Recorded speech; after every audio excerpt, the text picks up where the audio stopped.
Thank you. Good evening, ladies and gentlemen, and welcome to the September 14th, 2021 meeting of the Milton Conservation Commission. Commission and members are appointed by the Select Board to implement the rules and regulations of the State Wetlands Protection Act and the Milton Town Bylaw governing the resource areas. As a matter of formality, we ask that each person that would like to address the commission, and we invite it and encourage it, but we ask that you please identify yourselves. And also, as a matter of formality, we also introduce ourselves. My name is John Kiernan. Steve, do you want to go next? Steve Ibis, Conservation Agent. Jerry Burke. Hans, it's just the way you're looking at it. Hans, I think you're next. Sure, Hans Vendlingen. Arthur? Arthur Doyle, member. Todd? You're on mute, Todd. Still on mute. Technology. Can you hear me now? Can you hear me? Yes, sir. We can see you too. Todd Hamilton. Perfect. Ingrid? Beatty, Commissioner. And Jerry, I can't find you still, but I know you're there. Jerry Burke, Commissioner. Perfect. And I think we got everybody. Wendy is not available this evening, or at least at this time. So we are ready to begin. Number one on the agenda is informational. This is 170 Center Street, which is Milton Academy. This is a status report. We have a representative of the Academy. I do not see.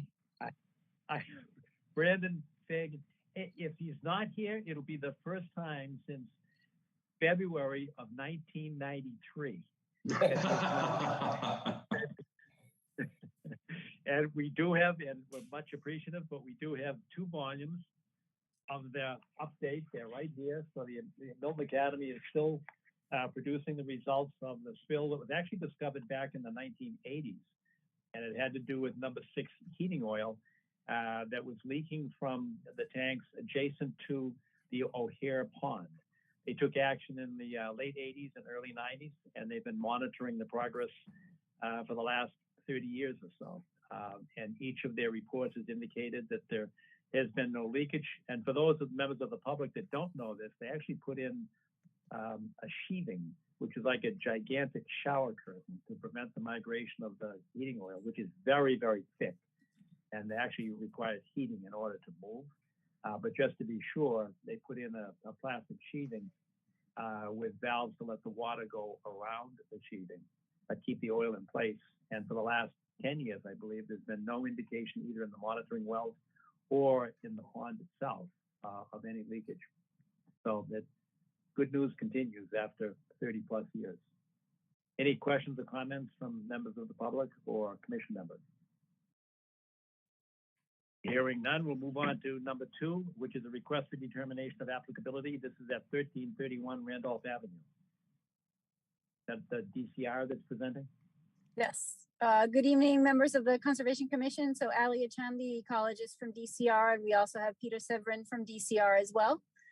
So this is a request for approval for us to be able to complete some maintenance activities at the Route 28 stable, which is located on Randolph Ave, just south of the intersection of Chickatawbit and Randolph Ave. What we're proposing to do is a roof replacement as well as some eave and additional maintenance to improve the structural stability of the historic building.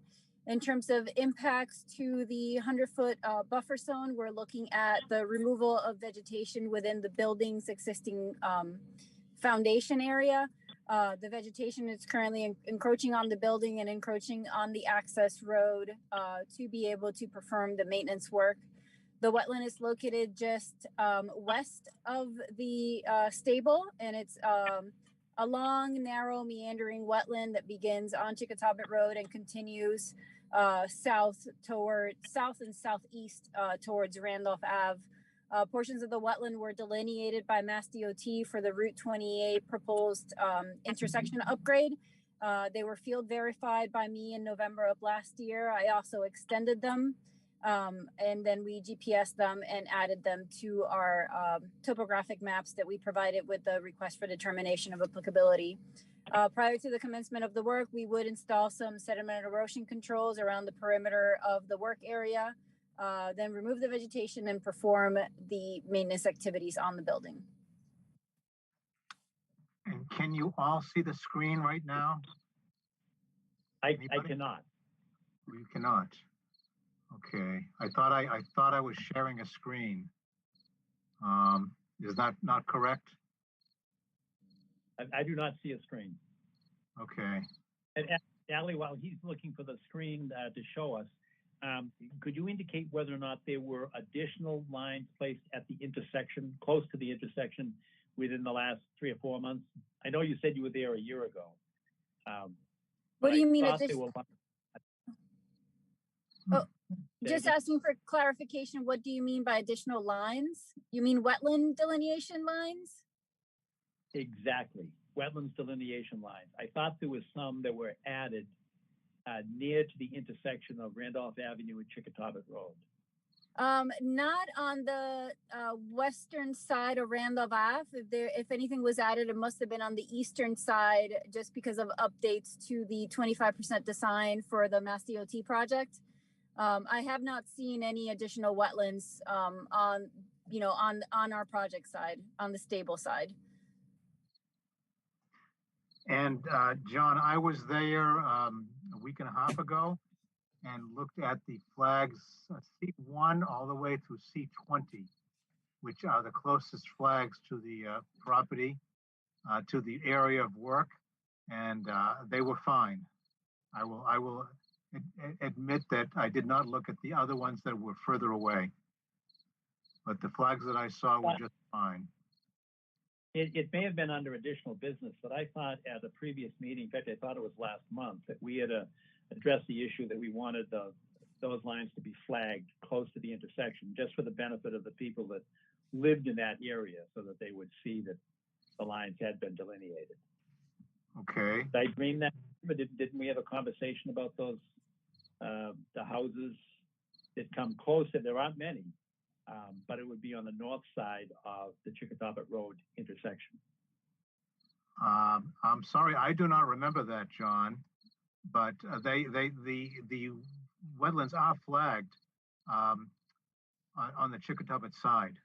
And again, I'm still trying to share the screen. Sean, do you have any suggestions? And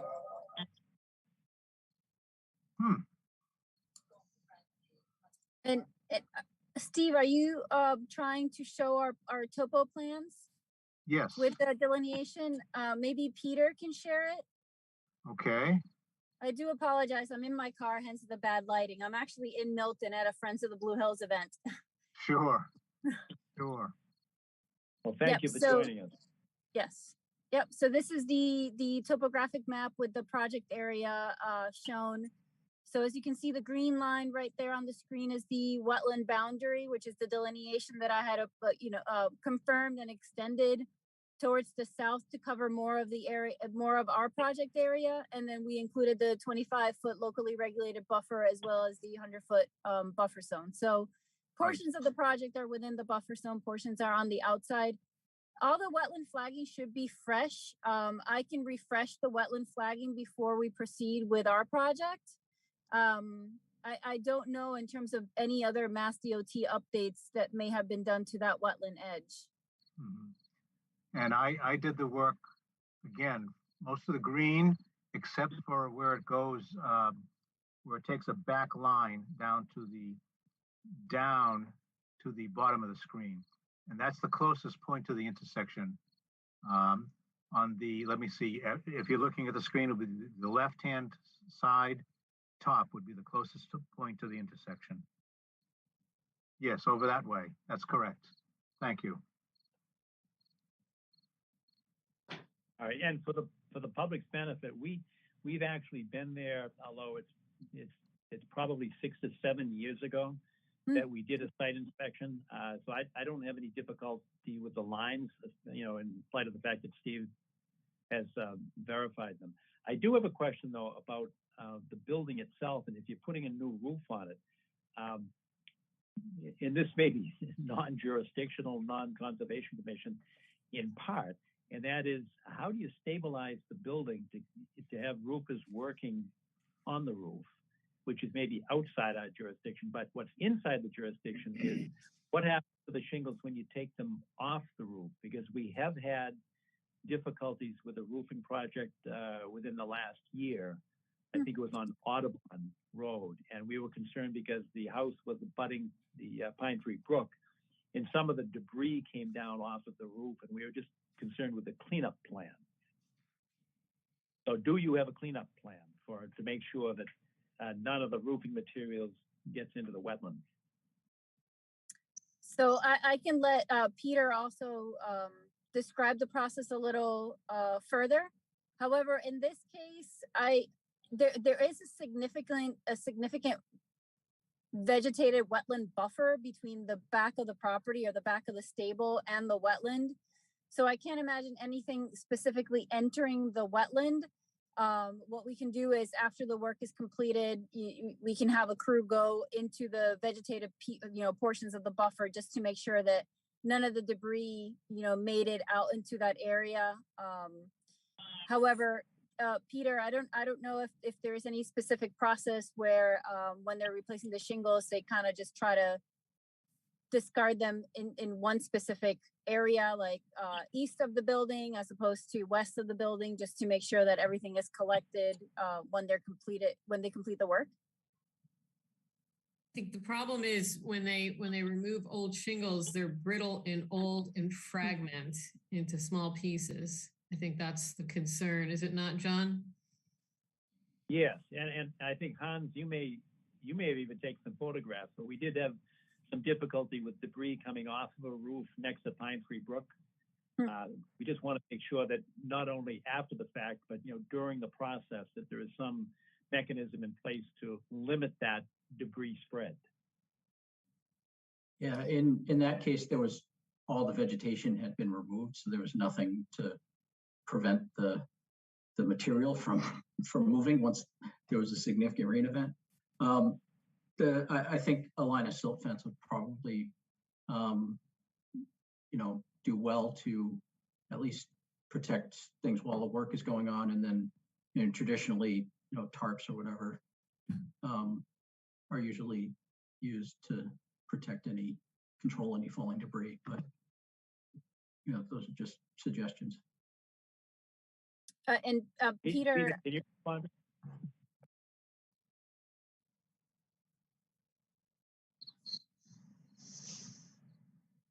Peter, if you're speaking, we can't hear.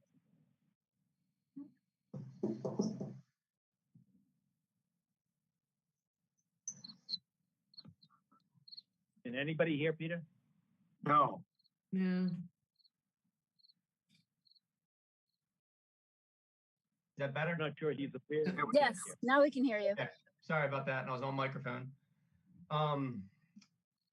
So in terms of the first part of your question was the structural integrity of the building, I believe. We've had structural engineers go through the building in preparation to do the project, and they looked at everything from the foundation all the way up to the rafters of the building. And it's not so much that the wood framing is isn't structurally sound. It's just it's kind of antiquated framing where it doesn't meet current snow loads. So there has to be a bit of blocking and a bit of sistering of rafters in order to, kind of get rid of this hinge point in this gambrel style roof. And then the introduction of half-inch sheathing all over the roof just to make it compliant with current code for snow and for shear. The second part, in terms of containing the shingles coming off, I mean, usually, these guys usually come in and it's usually one day stripping the stuff off. And I think if we're doing, if we're allowed to remove vegetation from the perimeter of the building, we lay down some tarps and then scaffolding on top of that. They'll probably bring in about 5 or 6 guys and rip this whole thing off in a day. And then, we can just probably be on site to make sure that they're doing a really good job cleaning it off. And I think with that with kind of that, having that buffer and that footprint cleared and with tarps down, I would, I think, it's easy enough to be on site when they're doing work, and B, I think we could just require them to have tarps and clean up adequately. I'm fine with that. By the way. Yeah, I'm okay with that.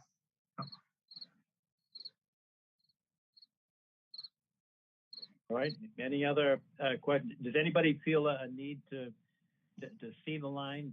I do not, partly because I've already been there and partly because Steve has just verified them within the last week or so. If anybody feels the need, that you should speak up. Hearing no one speak up, it looks like this is an appropriate project. I know it's an historic building. How old is it? You know, Allie? 1902. Pretty ancient. How old? 1902. All right, thank you. So, you know- Arthur, it's almost as old as you are. That you may have remembered Thanks, John. Actually, I worked on this construction in 1909. all right, so But since you called on me, I'm going to say, having driven by that building for many more years than I want to admit, I'm very pleased to see this work being done, because further deterioration would result in a hazardous situation, not only to people, but to the wetland. Good point. So the conditions that I've heard so far is that we anticipate a 1 day of work. That's not a limitation, but it's just a statement of anticipation. But the key for us would be that DCR will provide oversight, number one. Number two, tarps will be used to control the debris. Three, there will be, as Todd indicated, there'll be some kind of a erosion control in the area, and that may be a little bit tricky because I know there's heavy undergrowth in back, but there should be some kind of erosion control there. And number four would be the cleanup of the debris. That those would be the conditions that I think I've heard identified tonight. Are there any others? Yes, John, I'd just add that the equipment for the staging on the site has been, from my point, satisfactorily addressed, and we would just have the order of conditions, our boilerplate related to that. Yes, and I agree wholeheartedly. And Peter and Allie, so that you know, what we're talking about is our boilerplate conditions are that you cannot store equipment that is petroleum-based or hydraulic systems overnight, and you cannot refuel on site. And when we say overnight, we're talking about our jurisdictional area. But I think that you probably got plenty of space to stage your equipment if you need to. Right, outside the jurisdiction. Yes. All right. Any other conditions or comments? I should ask for first for any comments or questions from abutters or members of the public. Hearing none, are there any comments or questions from commissioners? Yeah, Hearing can you none, quickly clarify, Yes. thank you, John, quickly Yes. clarify about the erosion controls, if it's necessary or not. Peter indicated that he wasn't sure it was necessary given the time frame. So, if they are going to have an on-site presence, I'm okay with not having the erosion controls, provided they're able to effectively install the tarps. So, Todd, I'm going to pass that question to you. Why are you passing it to me? Oh, I mean, I thought you would suggest that the erosion controls. I did not. I didn't speak on that. that was originally me. Yes. That was what? That was me originally.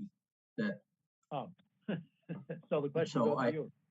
Yeah, so I agree with Peter's suggestion, and provided that they do have the presence on site, I'm okay with not needing to install silt fence just for very short duration work. I mean, they're not moving any earth or vegetation, so it's not, the silt fence really isn't going to do anything. And John, I agree entirely. All right, I'm comfortable with dropping that.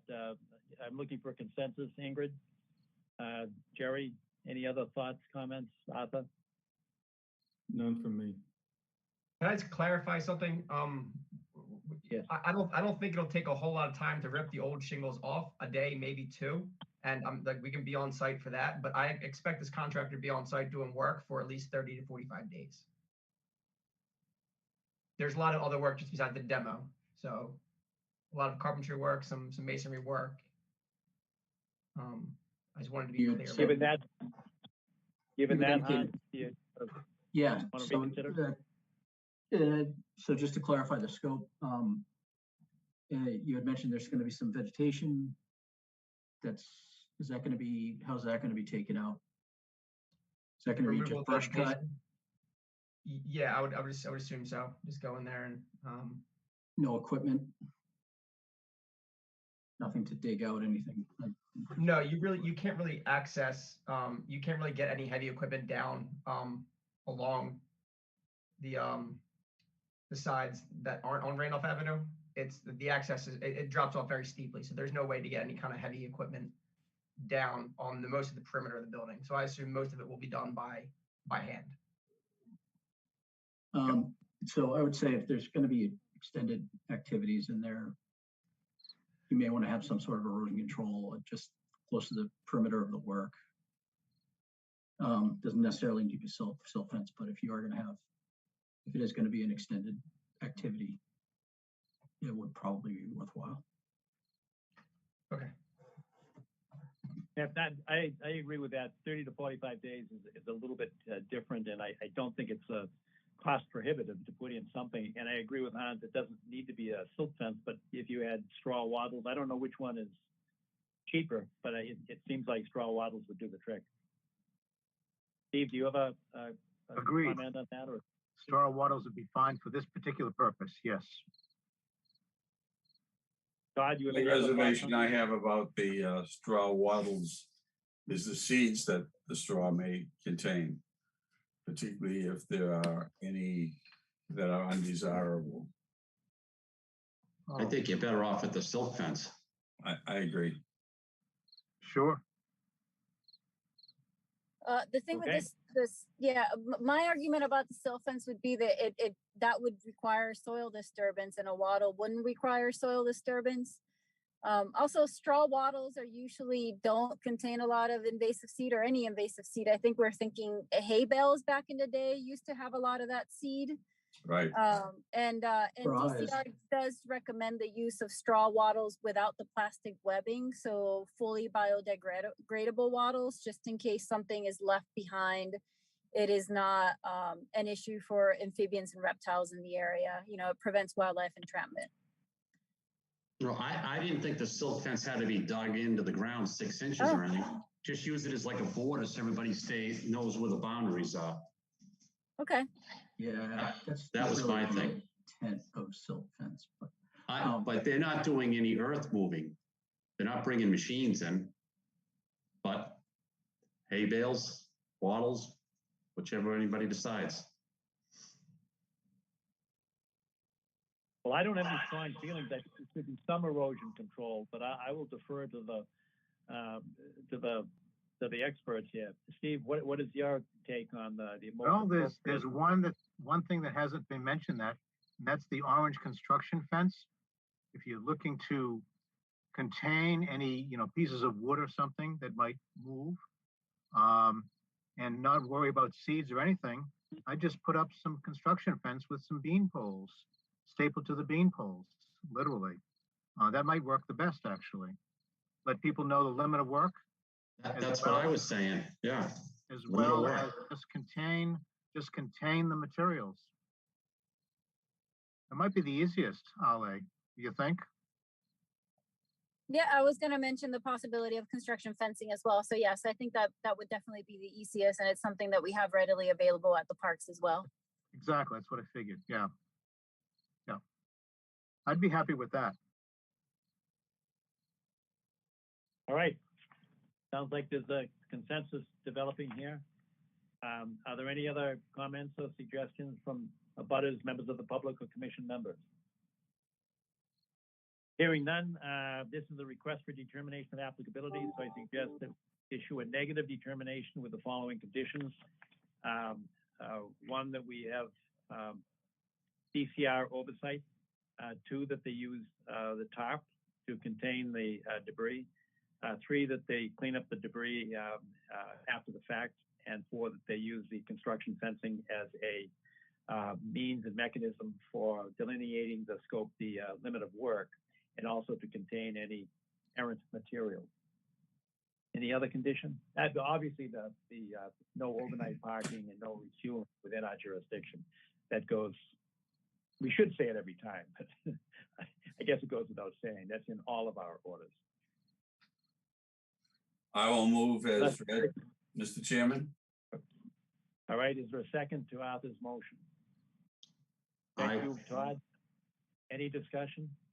Hearing none, all in favor indicate by saying aye. Aye. Aye. All opposed? Hearing none, it's unanimous. Thank you very much. Appreciate it. And when do you plan to start?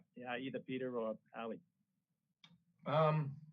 Hopefully, maybe if we can get in before the winter, we'll get it done before the winter. If not, we'll postpone until after the snow melts. So, kind of depends upon our contracting process, but maybe by November 1st or 15th, we'll start and then be wrapped up by the end of the new year, All right. by the beginning of the new year, end of the year. All right. Well, good luck with that, and we look forward to a new roof. All right. Thank you very much. All right. Thank you. Good night. Next on the agenda. Aye. Thank you, Ali. Next on the agenda is determination of applicability at 501 Randolph Avenue.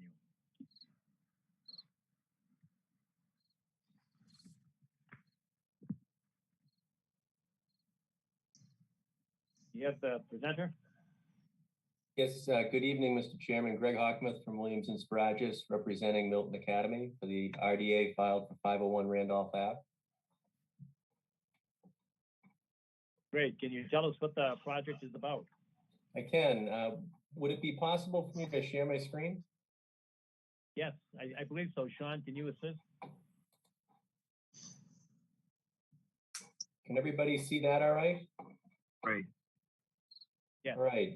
So this is one of the properties that Milton Academy owns. It's a little bit further south than the main campus on Randolph Ave, just south of the entrance to Gun Hill. There's an existing residential structure that was constructed sometime around 1910.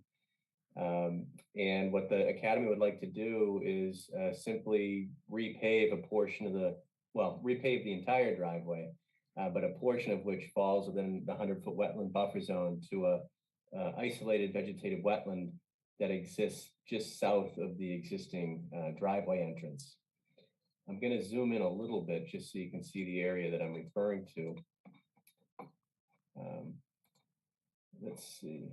So the 100-foot wetland buffer zone is here, and the wetland is somewhere down in here. So there's a small area you can see that falls within the buffer zone. There's no proposal to increase the size of the driveway, simply rip up what's there, regrade the surface, and then repave. During the construction effort, we're proposing to put in a 12-inch diameter mulch sock. The mulch sock is actually in already. They've been trucking some material in, and they were proactive in putting some erosion controls in just to protect that wetland. But that's it. It's pretty straightforward. I'd be happy to answer any questions the commission may have. And Mr. Chairman, I have looked at the wetland flags down there. They are appropriate. This is the same wetland that was involved in the request for determination at 68 Meredith as well, if you remember that particular project. That was an addition to the home. I do recall that. Yep. How many years ago was that? Was that like 4, something like that? No, it was less than 3. Less than 3 years. It was, okay. That's why I asked the question, because are we using the same wetland delineation? Greg, did you do this one, or? I did. This is a new delineation that we did probably 2 months ago. If I may, Of course. exactly how much of the existing driveway is being repaved? Everything that says existing driveway, the circular motion and the section off to the right of the existing building and the driveway going out to Randolph Ave? So they're considering removing the circular turnaround in front of the building. That's something that the school realizes they don't actually need anymore. So I think you'll probably be seeing a lot less pavement at the end of the day, but the portion within the commission's jurisdiction would be identical to what's there now. Okay, so that portion to the right of the existing building is going to be repaved? I'm not exactly sure how much they're going to remove, but I know I was talking with the academy, and they don't intend to keep as much of the driveway as they have now. But that's all outside the 100-foot wetland buffer zone. Okay, can you take your arrow and show us exactly what is, how many, so just from the Yep, so this is the area that we're from the talking about. 100 foot out to the Randolph Ave. This is the area, I just highlighted it in yellow. Okay, That's the portion of the driveway that we're talking about. all right, all right. But they do plan on getting rid of a lot of this. But it's my understanding that the remainder of the driveway is going to be the same. Well, we only have a little portion in our jurisdiction. I was thinking along the lines because I know that impervious area down that way may be causing a problem where Unquity Brook enters into the cemetery property. And I was going to ask to consider some dry wells or some other appropriate process to deal with the impervious area runoff. Yeah, so there's no increase in impervious surface proposed as a result of this application. And the activity clearly meets the minor project exemption in the Wetlands Protection Act regulations for resurfacing existing paved driveway. It's maintenance. Yeah, I appreciate the smallness of the project.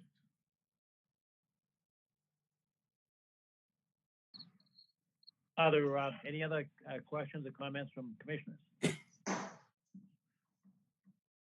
Are there abutters or members of the public that have a question or wish to make a comment? Hearing none, this appears to be an appropriate application for a negative determination of applicability with usual conditions, one of which I think, Greg, you've already addressed, and that is you said that there is erosion controls already in place. Is that correct? That's correct, Mr. Chairman. It's a 12-inch diameter mulch sock. There are other erosion controls on the site that are outside the buffer zone. It's trench silt fence. And that was just to contain some of the activities that are outside of the commission's jurisdiction. All right, and also so that you know and I think you've heard this before, tonight even, that we do have sort of boilerplate restrictions, and that is that no storage of equipment overnight within our jurisdiction and no refueling of equipment within our jurisdiction. But that looks like it would be quite easy for you to comply with. That would be a part of the negative determination. But having said that, we entertain a motion to issue a negative determination with the boilerplate conditions of no refueling or storage overnight and the maintenance of the erosion controls, including the 12-inch mulch sock to protect the resource. Is there such a motion? Yeah, I'll move that. Thank you, Hans. Is there a second to the motion? I'll second it. Thank you. Todd and Ingrid both seconded that. Is there any discussion? Is there discussion? Hearing none, all in favor of issuing the negative determination with those conditions, say aye. Aye. Aye. Aye. All opposed, say nay. Unanimous. Thank you very much. Thank you very much. Appreciate it. All right. Have a good night. Thanks. Good night. Next on the agenda is notice of intent at 1632 Canton Avenue.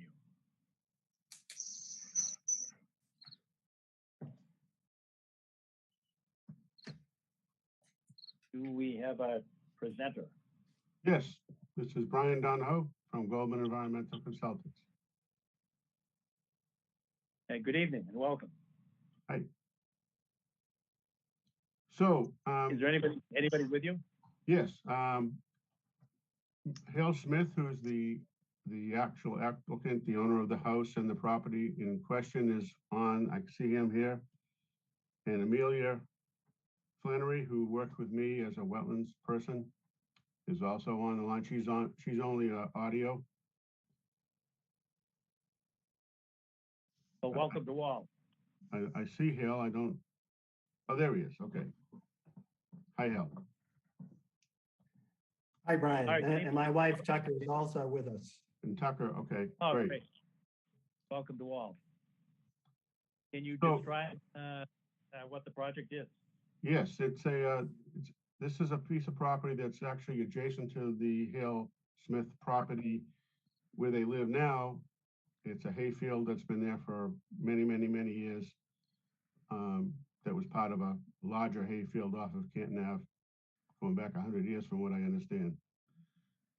They're looking to construct a new home and basically transfer to a smaller place in the same neighborhood they've lived for 40 years or more.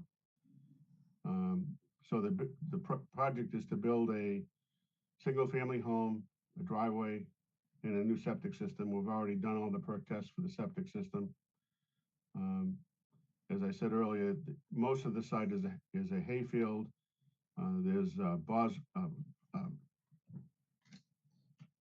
Balsa Brook, which is off the north part of the property, but crosses the northwest corner of this property.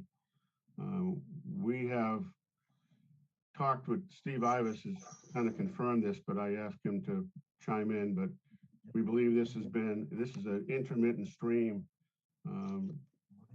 The Smith family has told me for like 35, 40 years, it's consistently dried up in the summertime.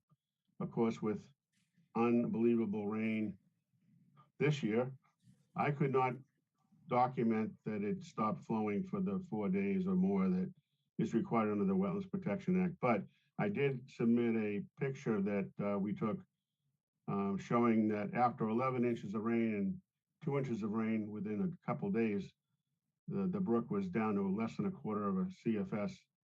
I'm not even sure if it may have dried up recently because we've had less rain. I don't know, Hale, if you could chime in on that one.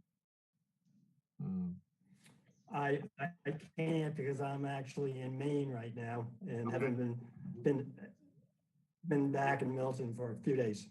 But in any event, we did do the stream stats analysis of the brook, and it doesn't meet the minimum threshold by far of a perennial stream. But Steve, you had mentioned that you thought that there was some previous work maybe done, that it was an intermittent stream. Yes, actually, we did some work with stream stats, and it looks like the stream becomes perennial on the other side of Canton Ave. Yeah, that would make sense. Yeah. Yeah, that would make sense to me. Right, exactly. So that's what I remember the work that we did about a year ago or so, working on the brook itself. In either event, we put together there is no bordering vegetated wetland on this brook, by the way, which is kind of interesting. Our test bit showed there's 10+ feet of very bony, gravelly sand on the entire site, except for where this small irrigation pond that we identify, which under your bylaw is a wetland. And there's a cistern that was created many, many years ago to intercept the groundwater about 4 feet down where there's bedrock, directs it to a man-made pond that's about 600 square feet. And then that water percolates quickly into the ground, kind of to keep the hayfield moist. That's an old agricultural process. But we did do a test pit parallel to the cistern and found the bedrock was down around 4 feet. But as you move very quickly to the west, the bedrock drops 8 to less than, to more than 12 feet for most of the site. So given that circumstance and the streams history from what Steve has identified and what I would think is correct, it is intermittent. But we've added in the plan that, I don't know, Steve, do you have the plan that we can show? I have it here and I will try to share it. Share screen. And then let's see if we can find it here. Number 5, no, number 4. There we go. Can people see it? No. Please, I cannot. But while you're looking for it, Steve, I should make a comment that we often try to dodge, if I can be frank, the issue of intermittent versus perennial, because it oftentimes is unnecessary. We may have jurisdiction up to 200 feet, but if we're satisfied that the resources are being protected in any event, oftentimes we do not need to make that decision. And that's particularly important where a stream like Balsam Brook may change from intermittent to perennial. So I recognize that it's 100 feet versus 200 feet, but it may make no difference whatsoever if we look at your plan. As long as I think if you look at the plan, you'll see that the entire area within the 100 and 200 foot setback from, if it was yeah, there you go. Okay. Good. So there's no BVW on Balsam Brook. Agreed.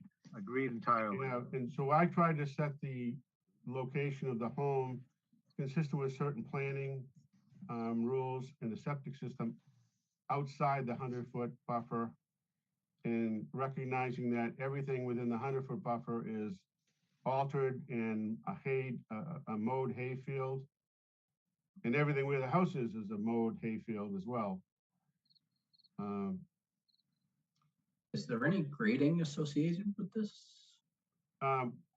Very limited. I mean, there's the idea here was to get through the discussion with the Conservation Commission. Is very limited, though, that they don't want to do any significant alteration of the site. They want to leave the most of the hayfield intact, as well as the pond and the cistern.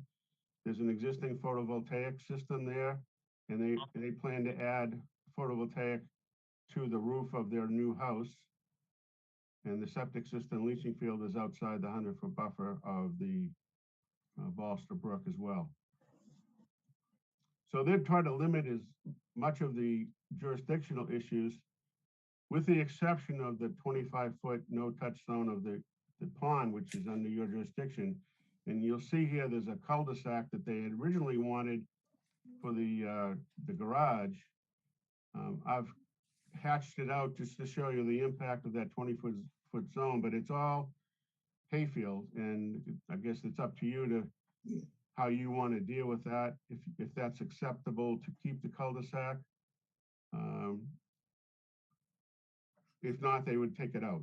And there's very limited vegetation, I mean, landscaping around the building. So the majority of the site's going to be left as it is now.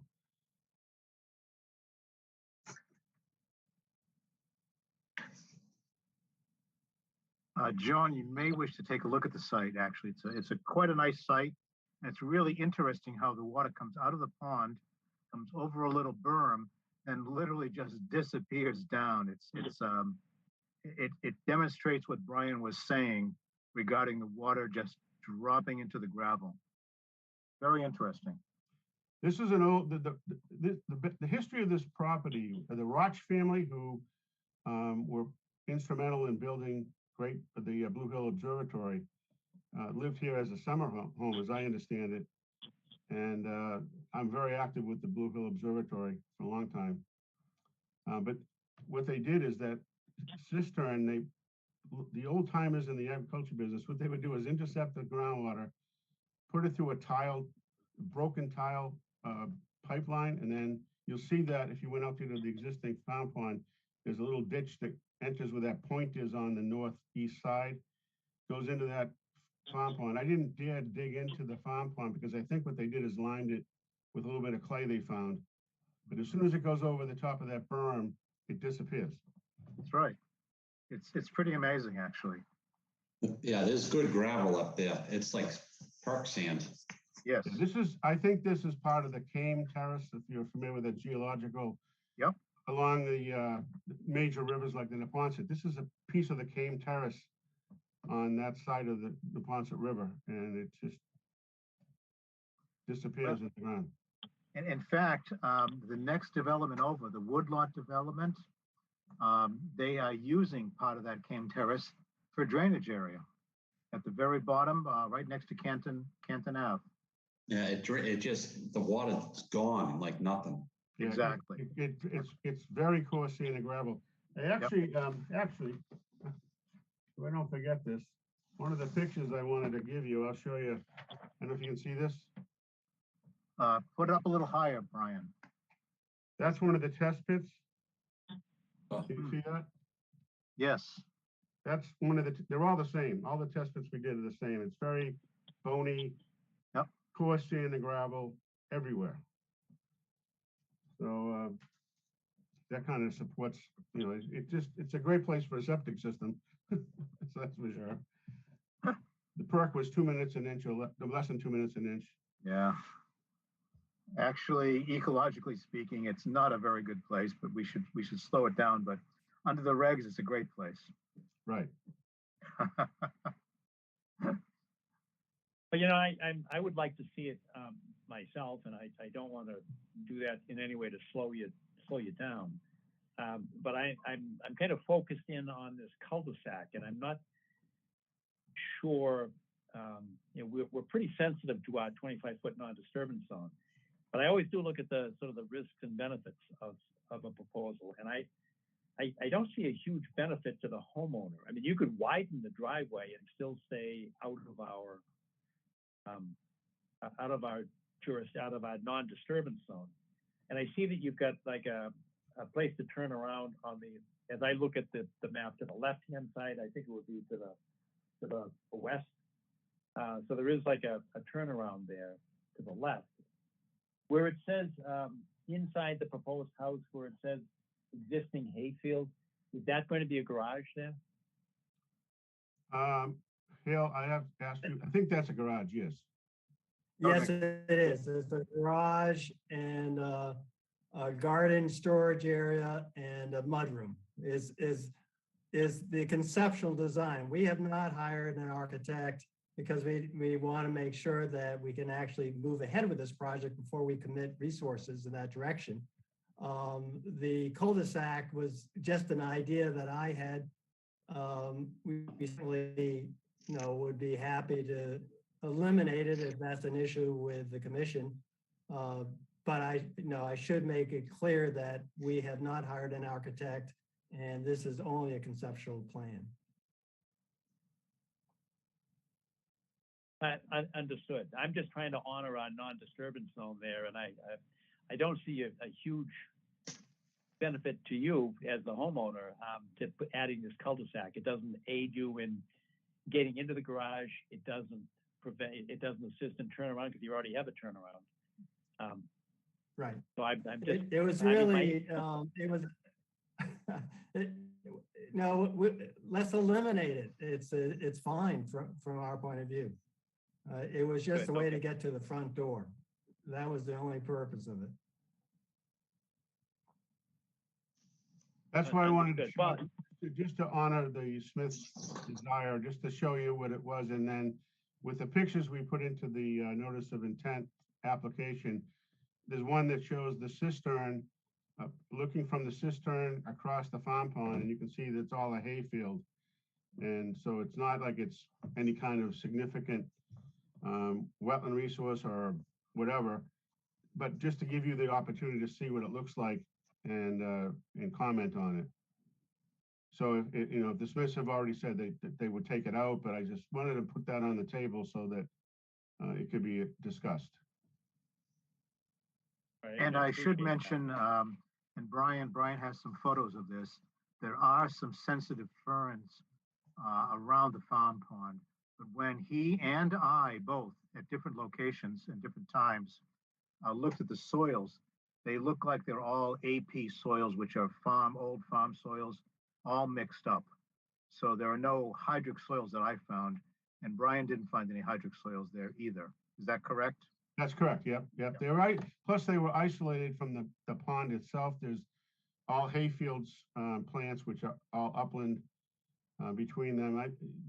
Yes. Sensitive fern's an interesting plant. I mean, I have it in my yard, not anywhere near a wetland, and I can't Sure. get rid of it actually because it keeps growing. Right.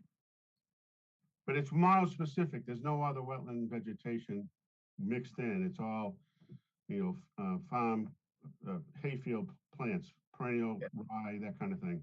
Agreed. Agreed entirely. All right, do the commission members, anybody like to take a look? I think, Steve, you suggested that we do that.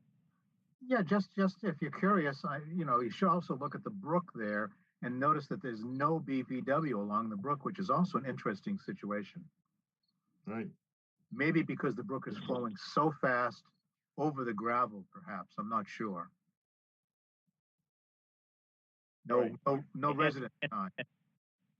Again, I would encourage the applicant not to make an issue out of the perennial versus intermittent, because I don't think it's necessary. We can make a decision that will, I think you'll be, you could live with without making that decision, because I, for one, I'm just speaking for myself, not for the commission, but I don't like to make a determination of an intermittent stream if it's not necessary, because something else might come up. Somebody might want to, put a McDonald's drive-through next to you, and if it was within 200 feet, we might want not to have given that jurisdiction away. And I don't think it's a necessary decision for you or for us at this juncture. Great, that's understood then. So Appreciate that. Yeah, I don't think it's going to make any difference to us. So I propose that we take a look on Saturday morning, which would be what, the 18th? Yes. All right. Can everybody make it? I can make it this Saturday. Yes. Steve, can you? Yes. Arthur?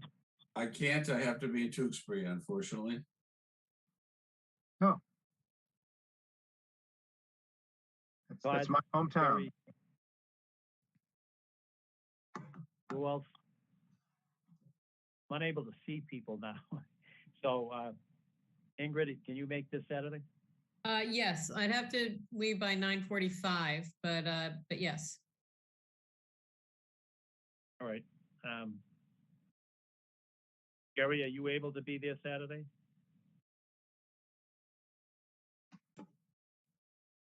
We may have lost Jerry. Jerry, are you there? No, hearing nothing. What about Todd? Can you make it, Todd? I'm working, unfortunately, John. I would like to go, but I'm just short-handed. I'm way behind. Got it. Han? I have a family obligation. I won't be able to for this Saturday. All right. How about the following Saturday? I'm just looking for a quorum. Well, so we can. Well, let me how ask you many a do you question, have John. so far? What time Saturday morning? 8 o'clock. We want to accommodate Ingrid to make sure she's out of there by 9:45. If we do 8 o'clock, what's that? I could be there at 8:30 on the button. I got to get one thing off a truck, and then I could run over there for that. At 8:30, that would be fine. Okay, I can do that.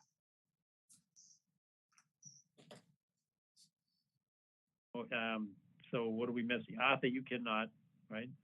Correct. So the only one that we could do Wendy, but we don't know. Confirm with Wendy, yeah. 2, 3. The only way we'll be able to do this is to confirm with Wendy. So why don't we? Well, try Jerry Burke again. He's got to be on. I think he. Jerry. Can you call him, John, by phone? I'm actually talking on my phone. There's something wrong with Oh. my computer audio, so I'm using my phone. Does anybody have his number? Yes, Yes. Do you have it? I will call him, the Jerry. Okay, come on now. Jerry Burke. Yep, one moment. I'm calling him now. Let's see if he answers. Steve, is it about an hour's ride to Tewksbury from here? Yes, exactly. Yep, about Okay, an hour. fine.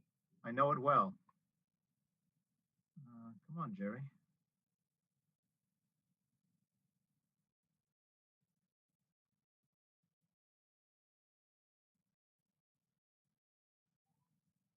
Okay, it's ringing now.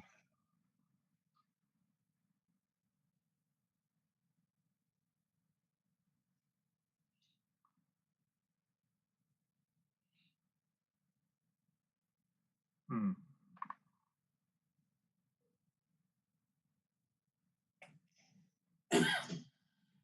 John, if I can be out by 9, I could join at 8:30.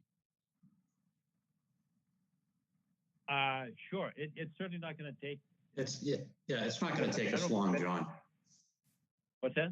It won't take long to No. do that. I know the site. Okay. You want to back it up to 8 o'clock?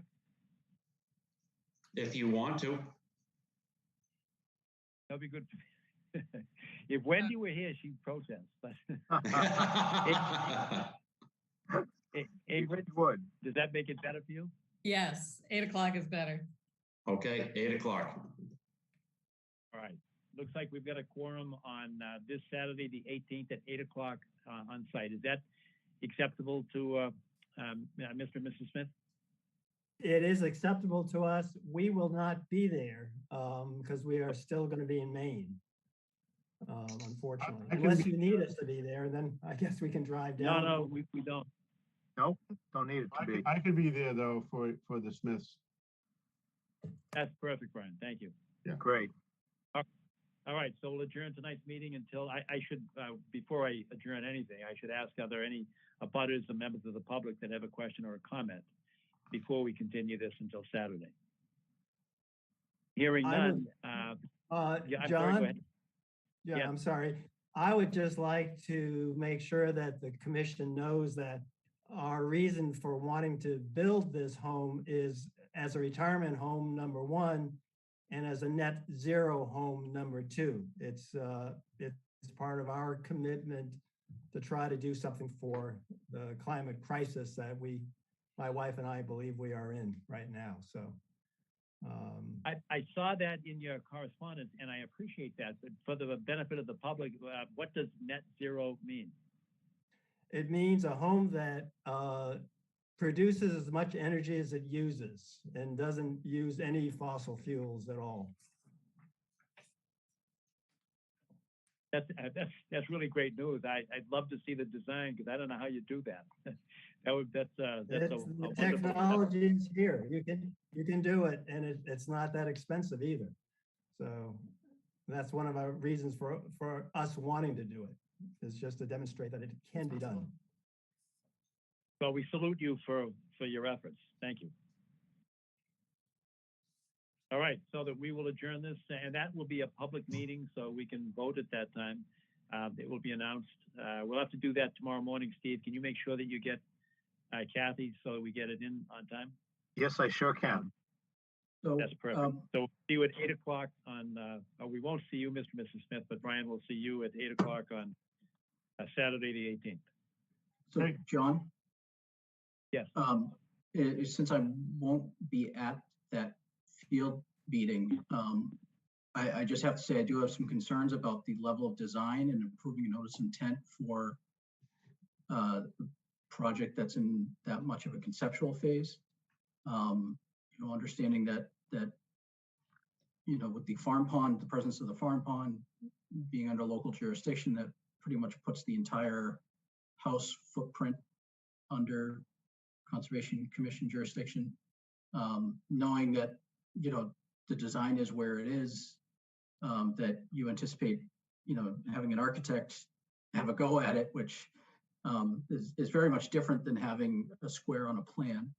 Um, it, I just want to make sure that as it progresses, have appropriate controls in place for things like erosion sediment control, making sure that, if we are maintaining the farm pond and as well as the intermittent stream, which goes in the other direction, looking at the grading on site, that, we do have sufficient documentation in hand to ensure that there's no wetland impact that results. And I hope I'm not overreaching by asking this and respecting the fact that it is intended to be a net zero home, which is excellent, but just making sure that there's, appropriate environmental controls in place should the project, go forward and get approved. Those are very valid points, and I didn't forget the fact that you did ask about grading changes, and you're right, particularly on the farm pond side.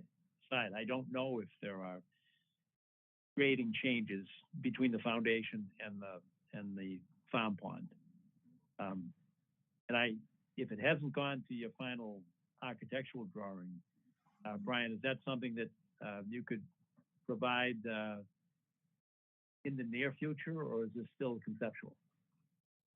No, I think we're at the conceptual stage, but the way I located and Hale located this is, you'll see it's in a fairly flat part of the lawn of the hayfield. There's going to be very limited, couple feet of grading at best. He was very strong on keeping this more or less the way it is now, and keeping the hayfield more or less a hayfield. So we move those are forward all with that concept. Yep, and those are all excellent points. And I don't see anything about this project that's not permittable.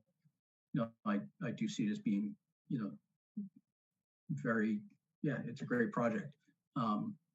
But I think that I would be a little bit more comfortable understanding things like the limits of grading, and also as the design is furthered,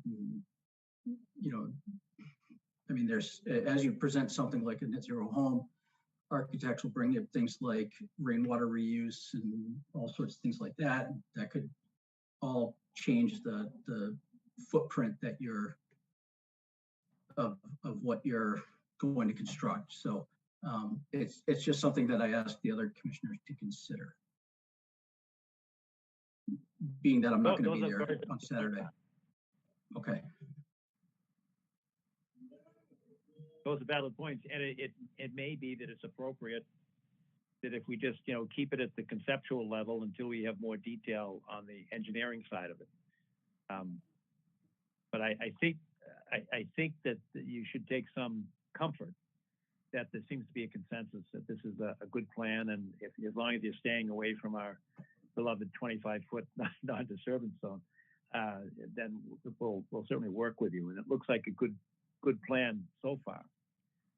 So I don't want you to think that if we were to insist upon more detailed engineering plans, that it should not slow the project down. And we're looking to remove obstacles as opposed to putting them in your way.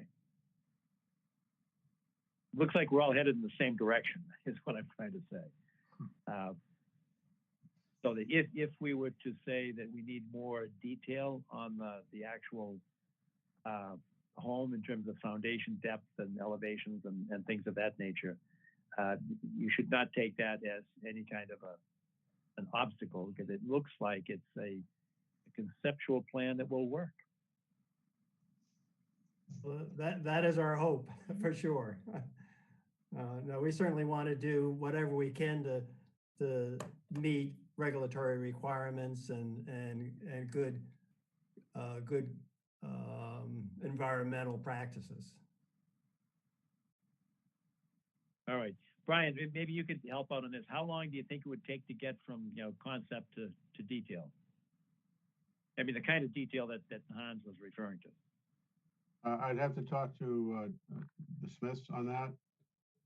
If they're comfortable with what you just said, I think That would take some period of time to get an architectural plan, but maybe we have the site visit on Saturday and we can talk a little bit more about that, and I can talk to the Smiths about the next steps. Sure. Because I know they're really keen on keeping it pretty much the way it is now. And when you get out and see the site, there's not a lot of topography to play with. So let me talk to them so we can get a more definitive sense of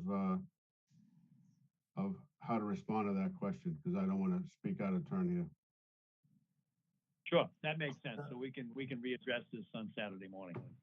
Thank you. And Hans, thank you for those points. That's not overreaching. Those are all appropriate comments that you made. The only thing I would add is that in addition to the Conservation Commission's requirements, we also will need to go before the Board of Appeals because we don't have direct frontage on a public way. We have a private way, right of way, but not a public right of way. And so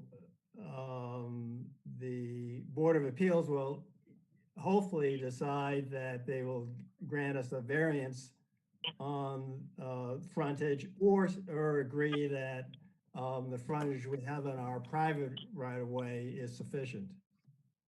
But that's another regulatory hurdle we have to get over before we really want to commit resources to an architect. Understood. Understood and appreciated. Yeah, All right, then with your assent, we'll continue this matter until Saturday, the 18th at 8 a.m. at the site. We good? Great, thank you. Everybody in the Okay. All right. Thank you all very much. Thank you very much.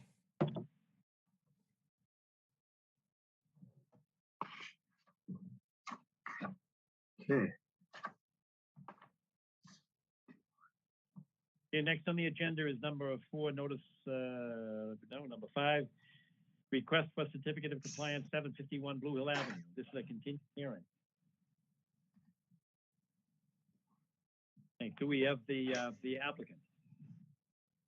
Josh Green from Merrill is here. Oh, great, thank you. And Josh, can you see that screen? I sure can.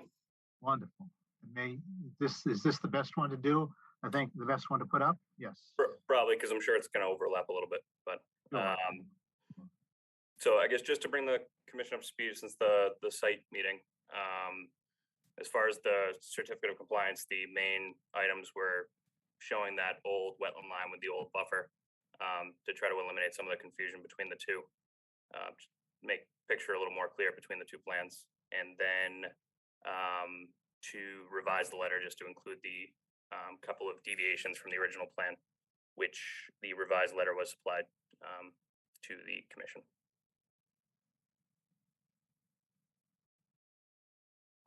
That was the two major things on the certificate of compliance. I don't know if we want to keep the notice of intent separate at this point. Sure. All right. So, and can you, I don't know if you can do it with a cursor, but can you show us where the fence is?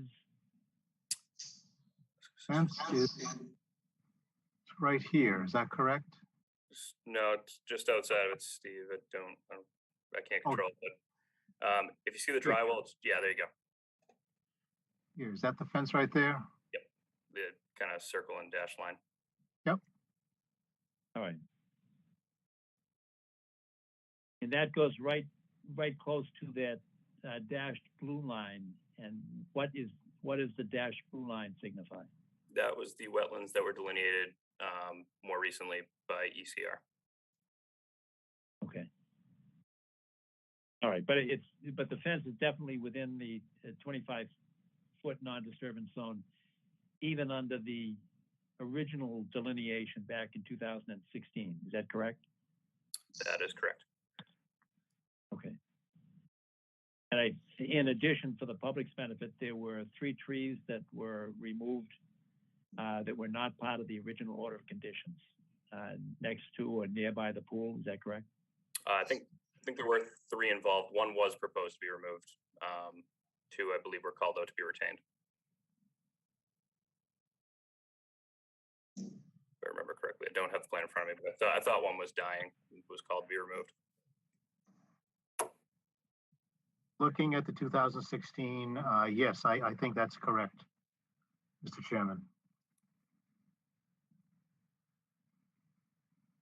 All right, do we know anything about the size of those trees? Do we have any photographs or were they indicated size? I'm just talking about, replacement according to our performance standards. Not to Steve, I my don't know if you can help.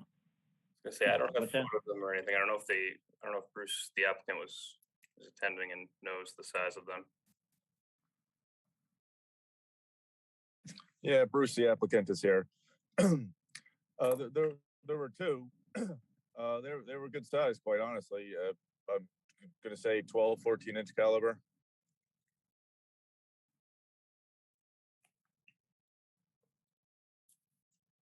Okay.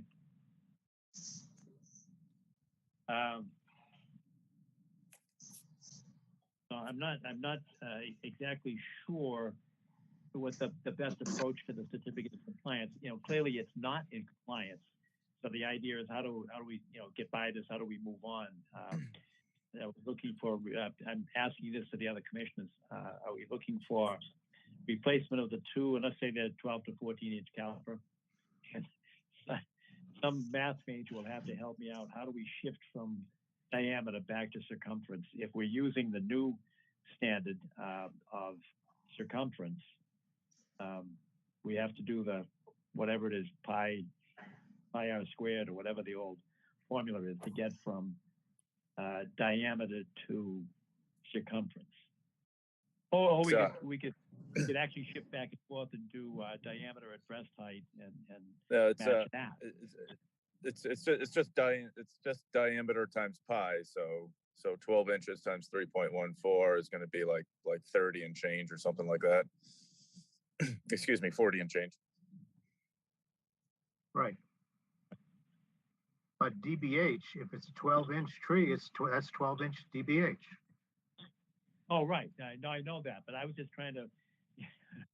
I think when the consensus of the even though we haven't changed it into an actual formal regulation yet, I think the consensus was that we were going to use circumference at breast height instead of diameter at breast height. I don't think it matters, but it's just that I don't want to be going back and forth because uniformity is one of the things that we're looking for to stand by our precedent. But because there is a mathematical calculation, we could do it by multiplying by pi. So and Josh, for your benefit and for the homeowner's benefit, of what our performance standard is, it used to be on a 3-to-1 basis, but now we've changed and we're using this circumference at breast height, and we look for the sum of the trees taken out. So what's the total? So and I'm just ballparking this, but if let's say it's 40 inches for each tree, that would be 80 inches. So you could do 8 10-inch trees, or whatever. I suppose you could do 4 20-inch trees or 81-inch trees. But the performance standard is to replace those. Now, obviously, the homeowner doesn't have enough space to put all those trees. So we have a virtual inventory of trees that people contribute to the town, and then the DPW can use them to place them as either street trees, or we've done it in the past. We've planted trees at Turner's Pond. But it goes in, we call it the tree bank, but it's not necessarily money. It's a virtual inventory of trees.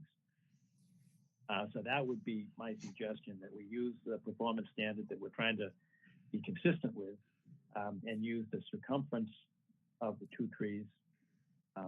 And then you divide that any way you want. If it's like a 3.5-inch caliber tree, now I know I just went back from circumference to diameter, but if you use that, they're about $500 each, and that would be a combination of the cost of the tree and the planting.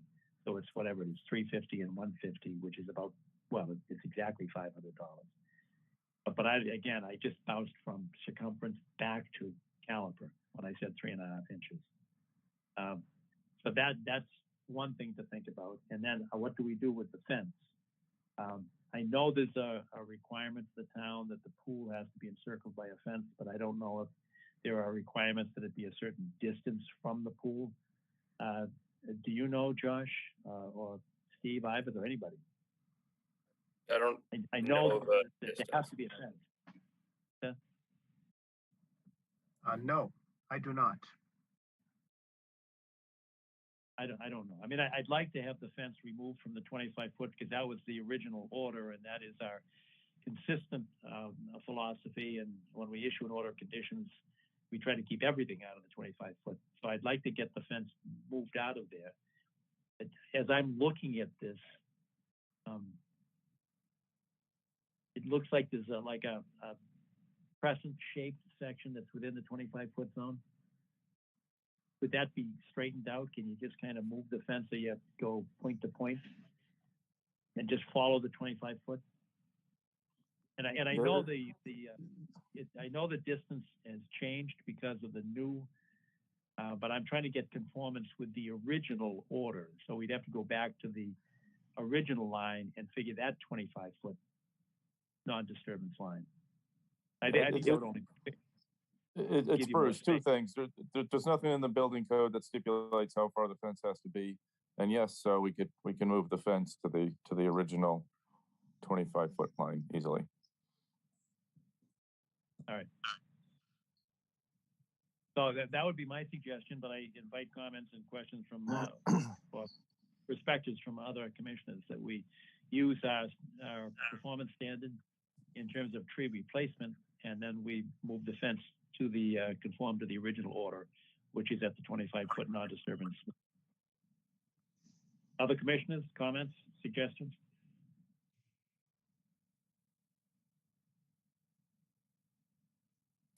Arthur, we've got to move this along, Arthur.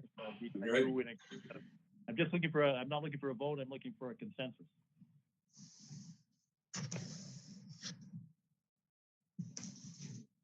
Yeah, you got me, John. But Todd, where are you? I'm here. I'm with you, John, on this. Okay, all right. I don't know, Ingrid? No issues here. So what are you suggesting? I mean, you sometimes also, and you may want to consider a fine, although keep in mind that if the trees are that size, that's going to be pretty pricey already. But maybe a fine on top of that. It's Bruce. So that the trees died. We had an arborist out. Now they may well have died because of the construction activity, but we didn't arbitrarily hack them down. But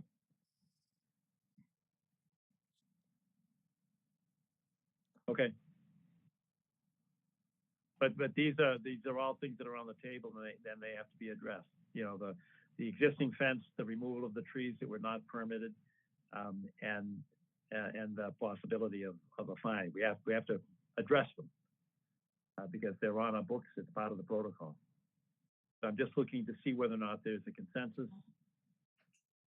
as to how we approach this. One is fence removal or replacement. 2 is the tree replacement, and 3 is the fine. And given the cost, I mean, because I'm speaking, I'll give you my view that there should be some kind of a fine, so that we're not exactly a paper tiger. But given the cost of the tree replacement, it's going to be pretty steep. I would, be favoring a lower fine as a result of the significant cost of the tree replacement. Well, what is the cost? What is the cost of the tree replacement? Well, somebody's going to have to do the math for me, but if I were to write it out, we just did this up at Lowe's Circle. I forget the number of Lowe's Circle, but we just did it. And the cost was it was substantial for replacing those pine trees. And it was, I don't know, 12,000, I think. On that audit, yeah. That's correct. It was, yeah. It was, I think it was 24 or 25 trees. So what does this come out to? Does anybody done the math? Well, if they're 14 each, right? 2 is 28. Divided by 3 is 9 1/3 trees. Call it 9 trees. And if we say $500 a tree, that's $4,500. Quick math. Wait a minute, say that again? If we do the math at 14 times 2 is 28. I'm just doing What's 14? DBH. Okay. Okay. 14 times 2 is 28. If you take and divide 28 by 3, you get 9 1/3, so call it 9. And then they multiply that by 500 and you get $4,500. Seems low. Hey, again, Arthur, I missed it. That seems a little low. I could be off. Well, I gave you the calc. Are we using 3 inches Yes, as the replacement caliper? right. But then isn't there another 3 multiplier in there, Steve? How so? So This is just straight DBH. So it's not the old formula of 3 replacement for. Right. At 2 times Okay, I had worked the other way, so I understand now. the old formula would be 3 and 3. That would be 6. Would be $3,000. 6 trees using the old formula. So the new formula is more trees and more money, of course. Good. Everybody with Steve's math on that? Yeah. Okay. So move the fence, 9 trees at 3-inch calipers. And again, you may, Josh, you may want to consult with a landscape architect to see if it's appropriate to plant them on site, or if you want to contribute to the virtual tree inventory, that could be done financially, and that would be $4,500. Okay, we'll look into that. Okay, and then moving the fence, you just gonna follow the original 25-foot line. And does anybody want to consider a fine? Keeping in mind that the tree replacement cost is going to be $4,500.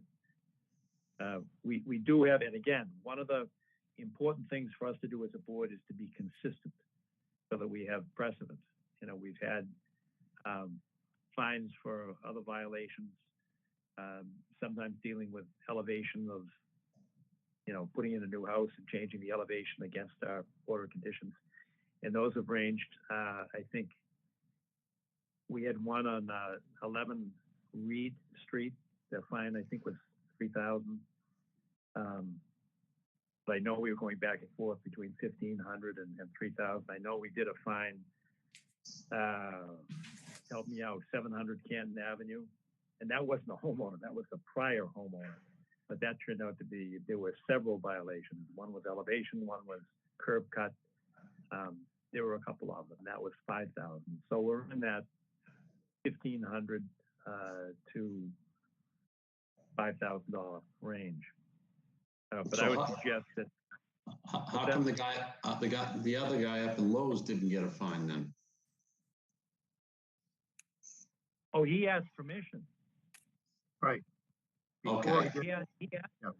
He filed an RDA to see, can I take the trees down? Which is exactly what he's supposed to do. So there was absolutely no fine there. Oh, all right. I didn't know that, John.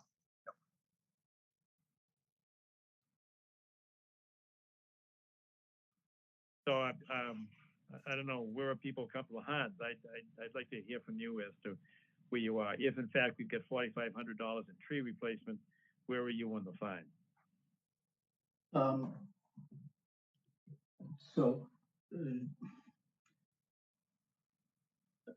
Assuming the remedy is completed with adjusting the fence and we're taking a conservative assumption on the size of the trees. I don't think I don't see it necessary to add a fine on top of that, but I defer to the other commissioners. I'm with you, Hans, on that.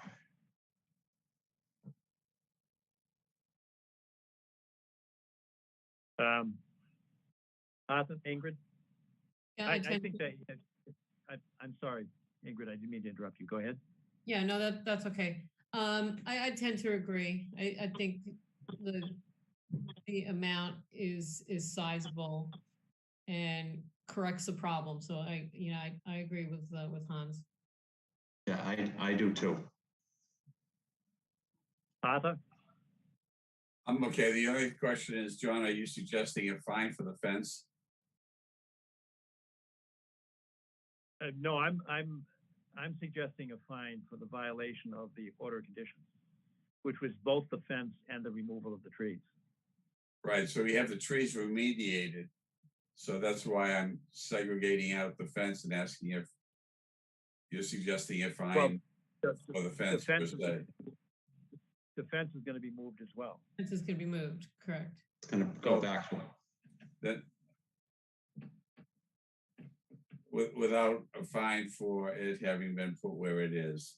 So since it has to be moved, there are costs associated with that, which makes it somewhat moot. So I would agree with the other commissioners. No fine? Correct. All right, so I think we have a consensus here, that Josh and to the applicant as well, that we could issue the certificate of compliance upon the change in the location of the fence to conform to the original 25-foot zone. I'm sorry, the line with the 25-foot non-disturbance zone, and then a $4,500 payment, or planting trees. I mean, we're tree people, we're not money people. So if you can plant the trees, we favor that. But if you don't have the room or you don't have the landscape designed to plant on site, it would be $4,500 to the revolving fund of the Conservation Commission. Or a combination of the two. Yes, you are correct. A combination of the two. So it would be, the certificate of compliance is going to be contingent upon you doing that.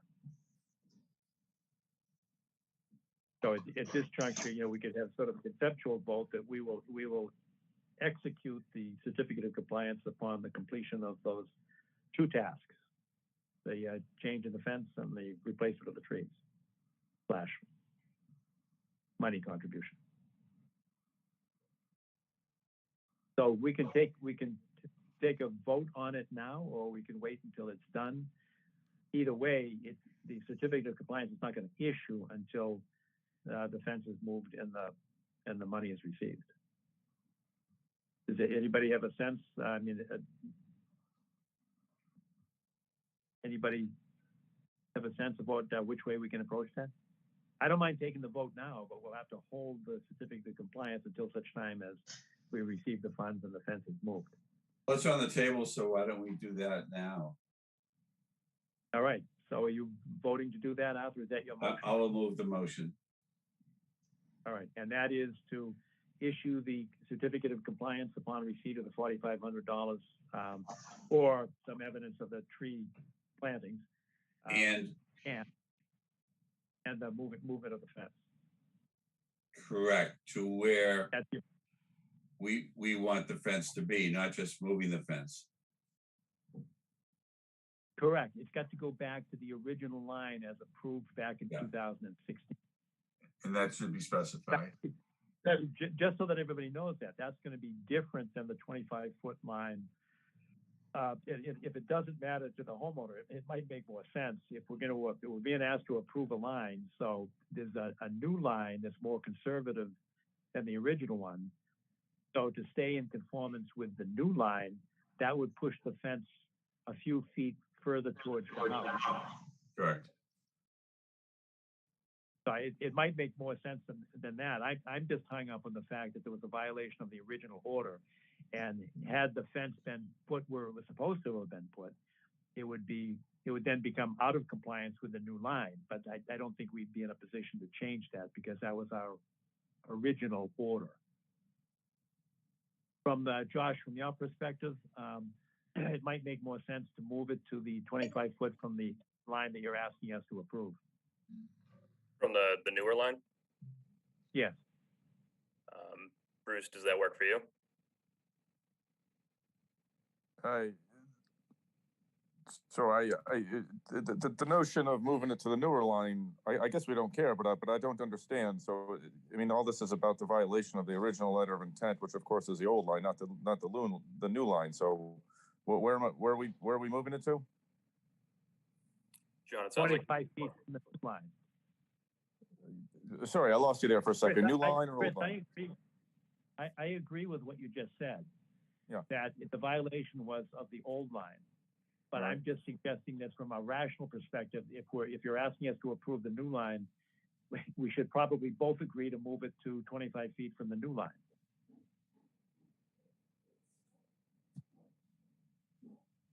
I don't understand, but I don't care, and I want to get going. So we'll move it wherever you like. Okay, then I would suggest 25 feet from the newer line, assuming that we approve that line where it is. Keep in mind, there is, for the public's benefit, I'm not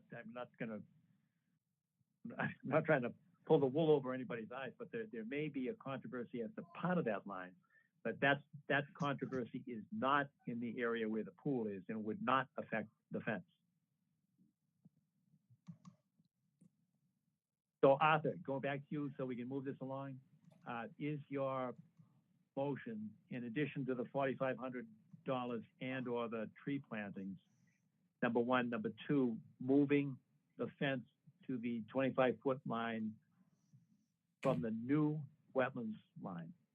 That's correct. And that's exactly why I mentioned not just moving the fence, but putting the fence in the appropriate place at an earlier point. So yes. Okay, that's perfect then. Is that motion seconded?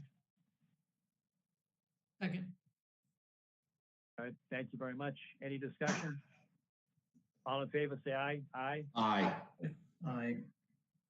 The opposed? Hearing none, unanimous. Thank you very much. All right, next on the agenda is the 751 Blue Hill Avenue notice of intent. Josh, can you present that as well?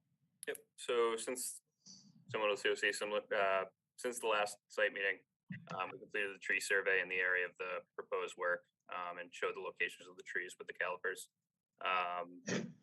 We provided the cross section at the site meeting. We kind of discussed the transition between that higher ledge down to the lower area and where the existing driveway is. The architectural cross sections were provided to kind of illustrate that.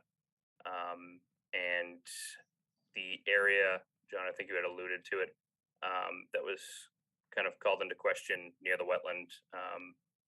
We tried to obtain soil logs for that area. The wetland scientist didn't have any hard copy or copies of soil logs, even though the hydraulic soils were evaluated on site. But the email correspondence was submitted to the commission with his response. And outside of that, the only alteration to the actual site design was the overflow pipe from the dry well. We pulled it outside of the 25-foot buffer and got it to a lower elevation to get it to better daylight. Just an alteration of the design itself, not so much not a cause of anything else. Those were the changes that were made since the last site meeting.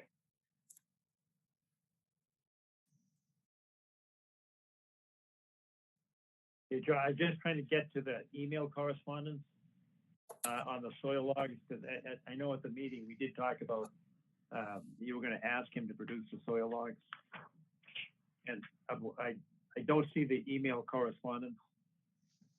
It should be with the revised letter. Steve, did you get that one? Yes, sure, I got it. Let's see if I can find it. Yeah, no, whoops.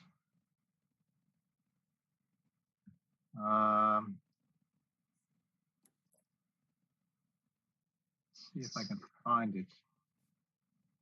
Let's see. Milton.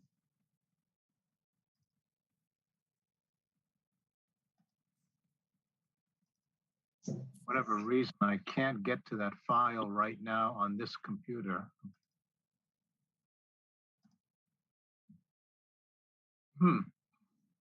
Curious. Let's see.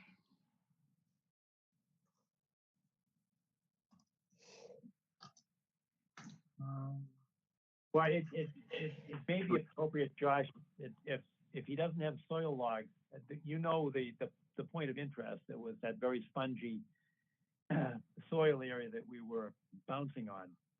I think Wendy referred to it as a trampoline.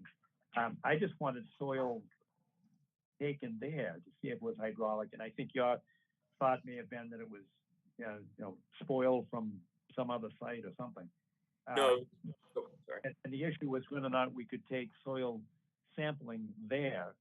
And you said that the wetland scientist had taken them elsewhere. Yes. Can you see that? Where? Is the screen available? I can see it. Yeah, it's on there now, right? Yeah, there we go.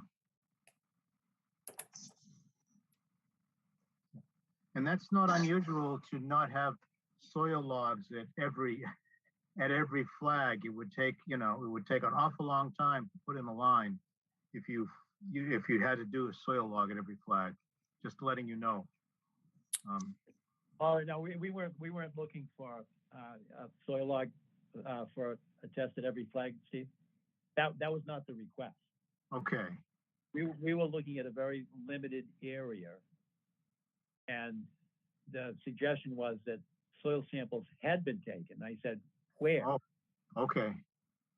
So we were just looking for, I don't know, where were they taken? To see whether or not they were close to. I know there might be 10 flags and there might be, 3 auger sites or 2 augers. Right. I get it. Yeah. I was just interested in the hydric soils at that particular place. And I think we all know where we were standing. Mm-hmm. We were standing on a dead tree. Oh. So the bouncy nature of it was the tree decomposing.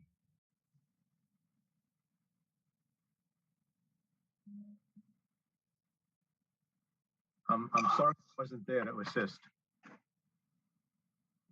But it's a simple enough thing to take an auger in the vicinity of that. I don't think it was a dead tree, but whatever it was, we had just had a discussion, not that day, about a wetland scientist who had the bounce test in order to determine, and he was good at determining hydric soils. I clearly remember the story. And I'm not suggesting that a bounce test is the standards for the Wetlands Protection Act. I'm not suggesting that at all. I'm suggesting that there was enough evidence that there could be hydric soils in that area to ask for an auger test. If we had had an auger and a wetland scientist there, I do it all the time. I did ask for it, but we weren't able to do it at that time. So the next best thing was, let's see how close we can come to where the soil was tested. And it doesn't appear that we know where the soil testing was done. This is something that would take probably under 5 minutes to do. Yes. It was not a frivolous question to ask for a soil sample. It was within the performance standards under the Wetlands Protection Act. It's under the regulations. It's not unusual. And I don't know why there's resistance to simply taking an auger in that vicinity.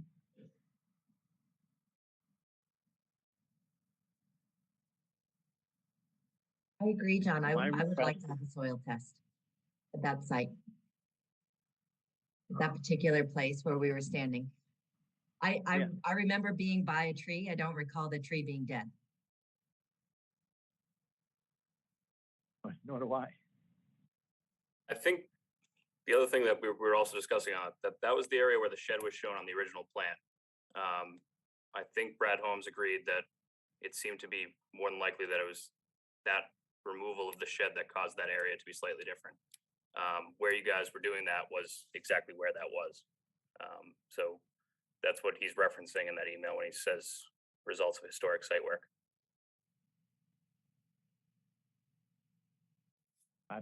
Again, it may be perception or it may be memory, but the area that I was bouncing in was not the location of a shed. Well, the shed was removed. Again, given my memory of where I was, it didn't look like an area that would, unless the shed was just kind of placed on top of some pretty uneven land. It wasn't an open space. It was pretty tight. There were trees around there. Yeah, but anyway, the shed. my request is that's it. I mean, my request is you take a soil sample, same that I had the day that I was there on site. I don't know. That's Wendy agreed with that. Todd, Arthur, Hans. I agree.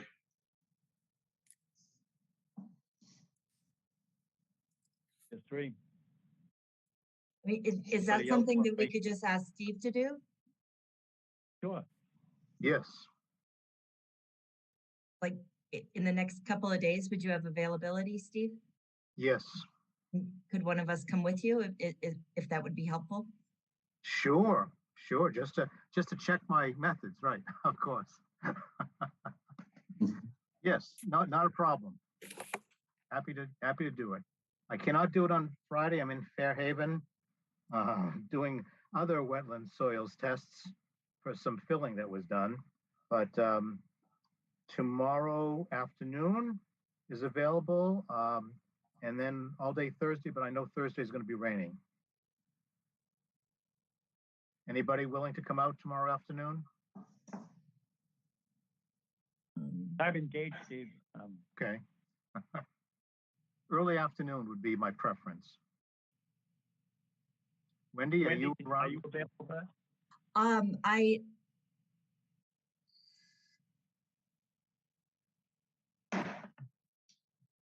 I'm afraid I can't commit. I have two back-to-back calls between 1 and 3, and then it depends on how quickly my 1 o'clock call goes, Steve. Sure. But I mean, do you don't need to have a commissioner there. No. I would certainly love to come with you because I always learn a lot, but I certainly trust you. Well, thank you. Steve, I can be available. Arthur? Who is? Arthur can be available tomorrow afternoon. Why don't we, about 1 o'clock on the site? That should work. All right. Why don't we plan for that then, if you don't mind? No, 751 Blue Hill Ave. Yes, and where was and Arthur, do you remember the location? Were you there? I don't think I was. Sidewalk, okay. Can you tell me the location? Was it on the plan at number 9 or somewhere else? Steve, I believe it was by B10. B10.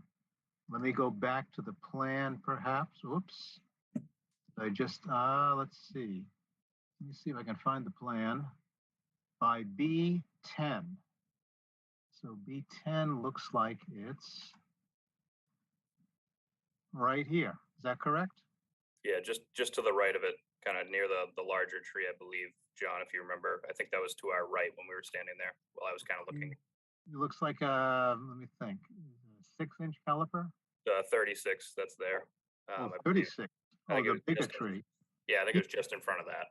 It was very close to the brook, and it was on a rather steep part of the slope. Okay, so was it, let me think, on this plan, if north is up, what is it, just northwest of the 36-inch tree? Right in here? Right in the vicinity of B11 and B10. So, yeah. B11 to B10. I thought it was closer to B11 because it was right off the corner. Off the corner of the house? Of the proposed house. Okay, off the corner. There we go. So we Yeah, can, there's not that much distance right between those two flags, so. right, okay. Fine, that helps me a lot. Steve, if it could be closer to 2, I have a good likelihood that I would be able to join you. Arthur, can you make 2 o'clock on site? Anything for Wendy. Oh, Arthur, you're so good to me. Thank you. We'll modify to 2 o'clock PM tomorrow afternoon. Thank Rain you. or shine, okay? Right on. Okay. All right, that's great, but let's move on with some of the other issues with the notice of intent. And Josh, you can probably help me out on this, and I'll probably state this very inarticulately, but it looked like there was almost a cantilevered section of the house. I'm at the top of the hill, so on your design plan, it would be the northwest side of the house. And it was on the bedrock, and we were talking about you were not going to blast. You were going to actually put like a slab over the top of the bedrock. Yeah, I think I know the part. That the drop. Sorry. Sorry, I said I think I know where you're going with it, but continue. I mean, interrupt. Okay. I was just interested because it looked to me like there was going to be an empty space between the bedrock and the basically the floor of the garage. I think that's part of just the graphic. There'd have to be some type of frost wall with the slab that isn't on the ledge, and then if there was some type of void, it would have to be with compacted fill. There wouldn't be an opening that you could see light through or anything like that. Okay, so it would be compacted so that it was level. Yeah, stable, so nothing's moving underneath the structure. Hans, do you know? I mean, you've got an engineering sense, and Todd, I don't think you were there, but Hans was there. Do you have any concerns with that from the construction perspective?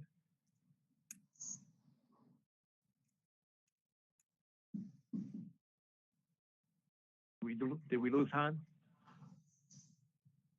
Yes, we did. Can you see him, Steve? I can only see, here we go. Is he coming back? Hans is coming Sorry back. about that. My dog was being unruly. I do apologize for that. I don't apologize for her though.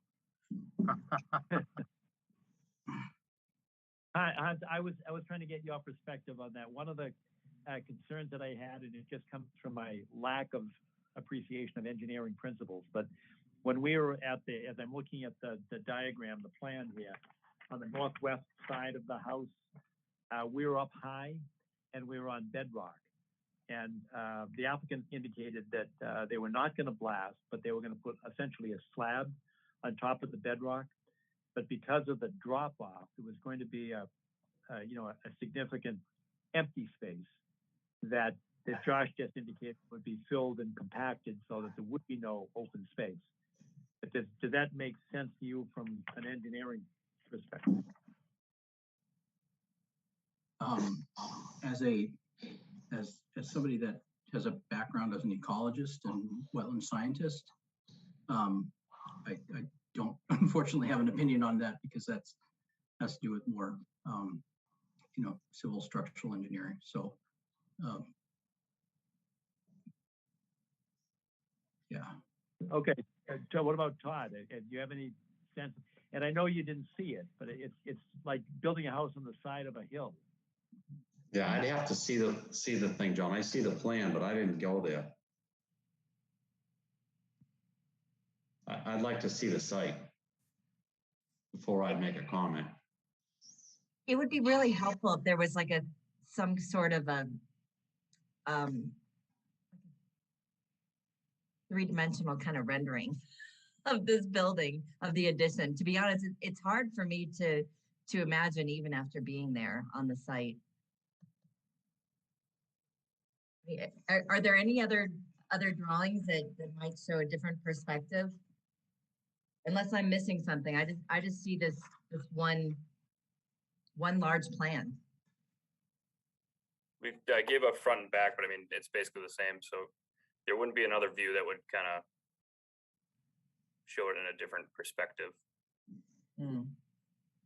It's, you know, what you can, I don't know if you can put this on the screen, Steve, but if you look at the proposed exterior elevations, A2, I think it shows where my concern is.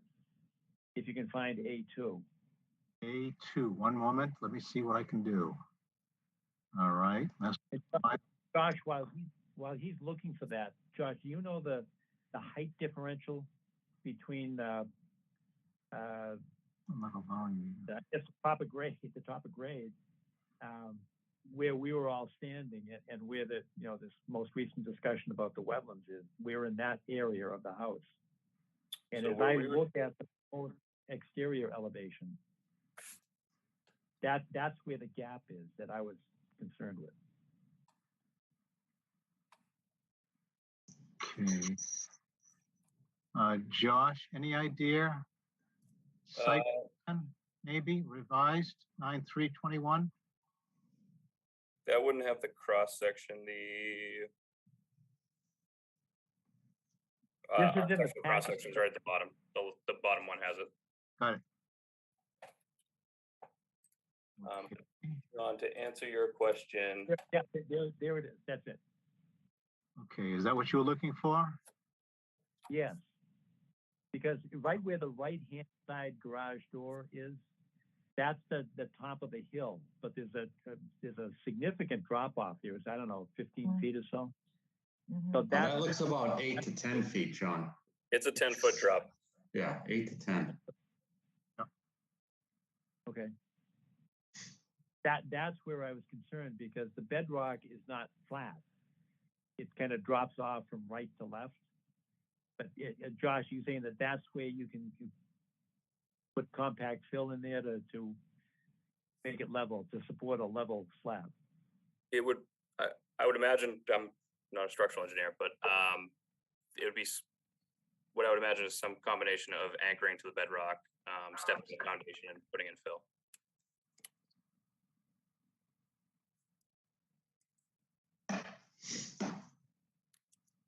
Okay.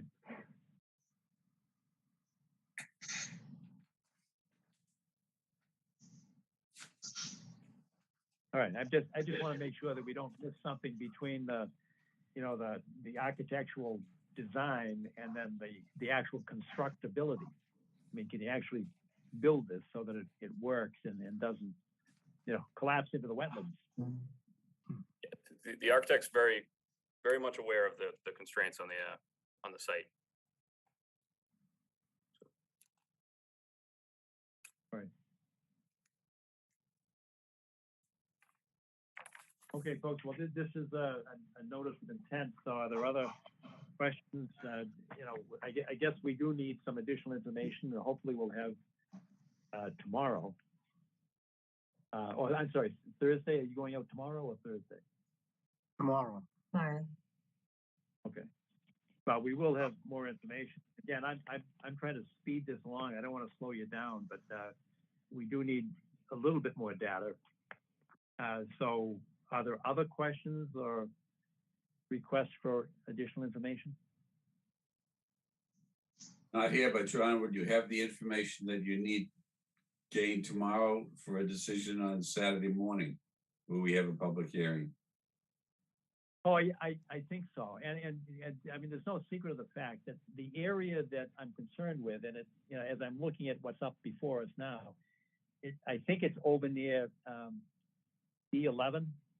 As I'm looking at what's on the screen now that Steve has up. Yeah, I have that it area marked on right the there. map, yeah.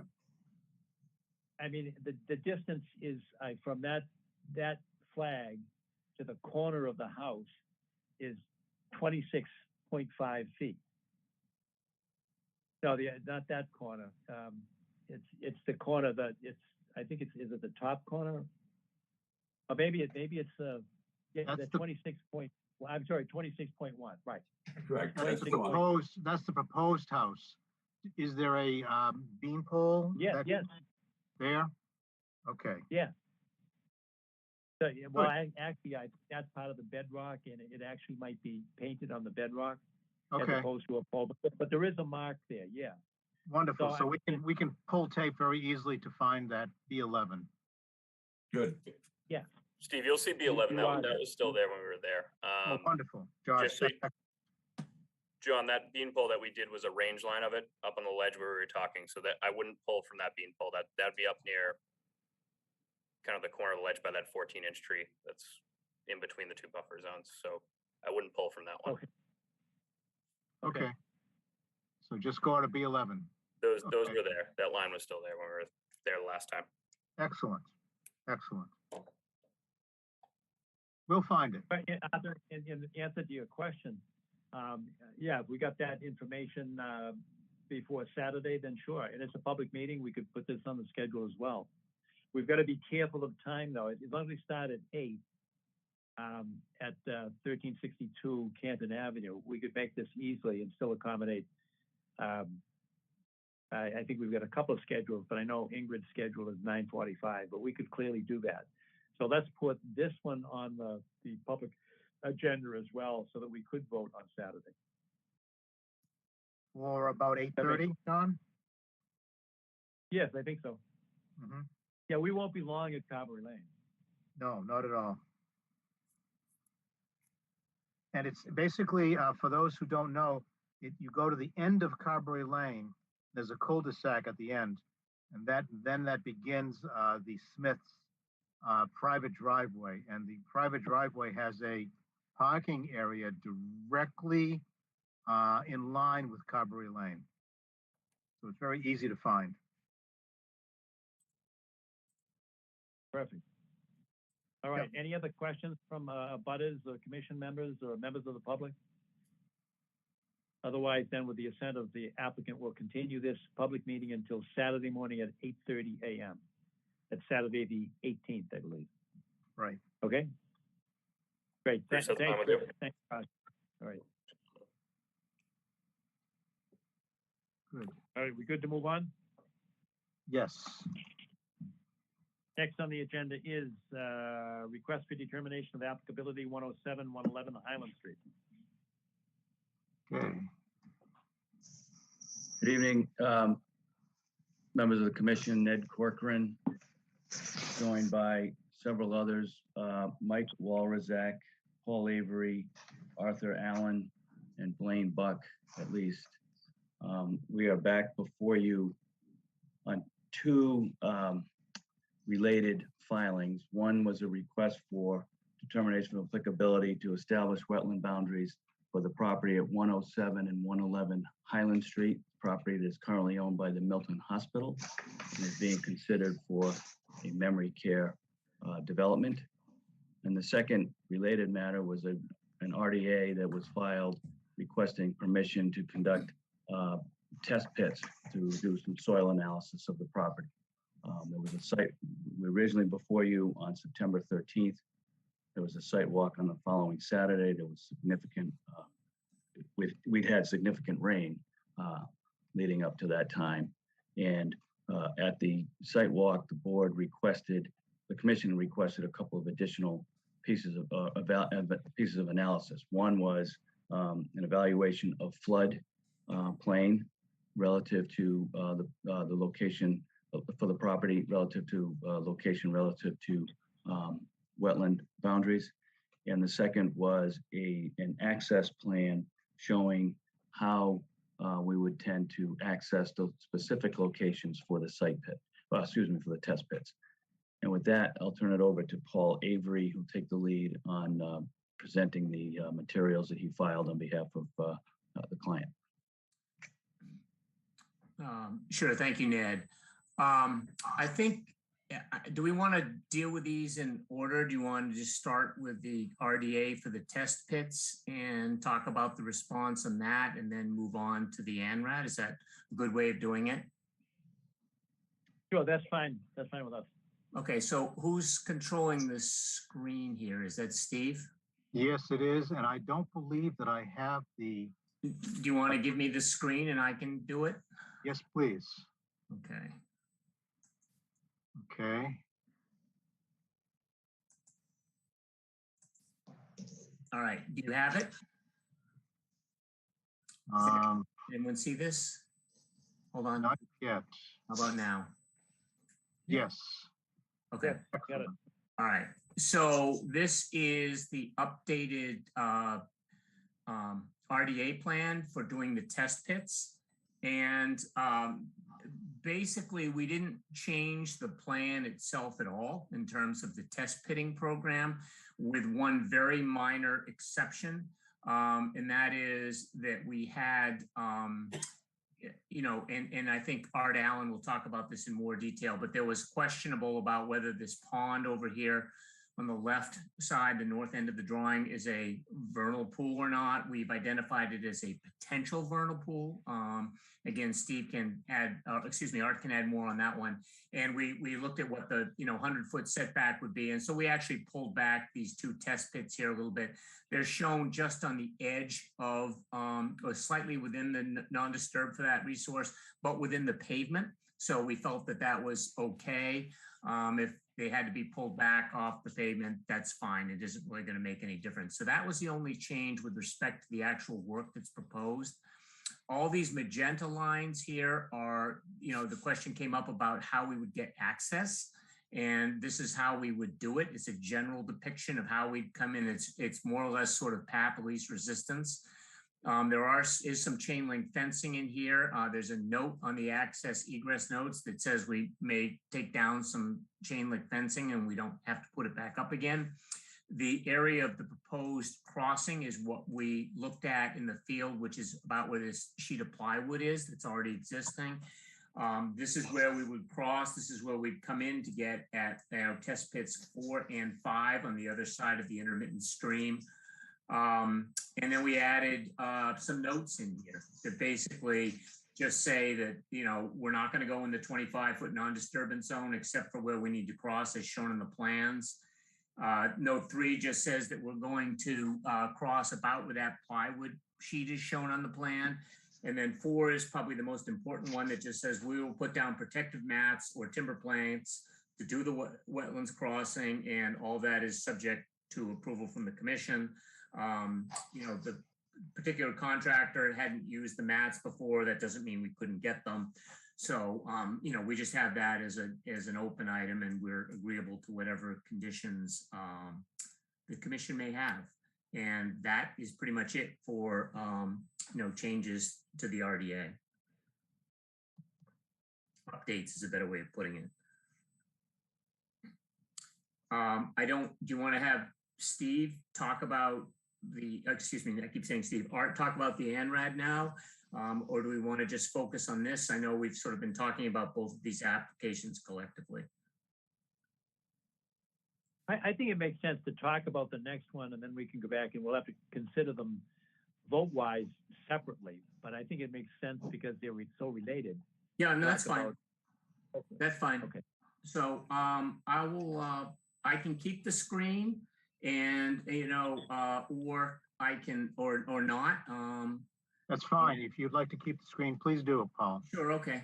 All right. So, Art, are you there? I am. Art Allen from Ecotech, Project Wetland Scientist. I prepared and filed the abbreviated notice of resource area delineation. I also identified and delineated the vegetated wetlands on the site. Since that last site walk public hearing on July 17th, we've undertaken some revisions to the ANRAD plan. One of which, as Paul mentioned, was the small pond / potential vernal pool up in the northwesterly portion of the site. Appears that we looked at that on the site. It appears that was historically dug within a wet area, potentially for an old farm pond, as this appears to have been a farm at one point in time.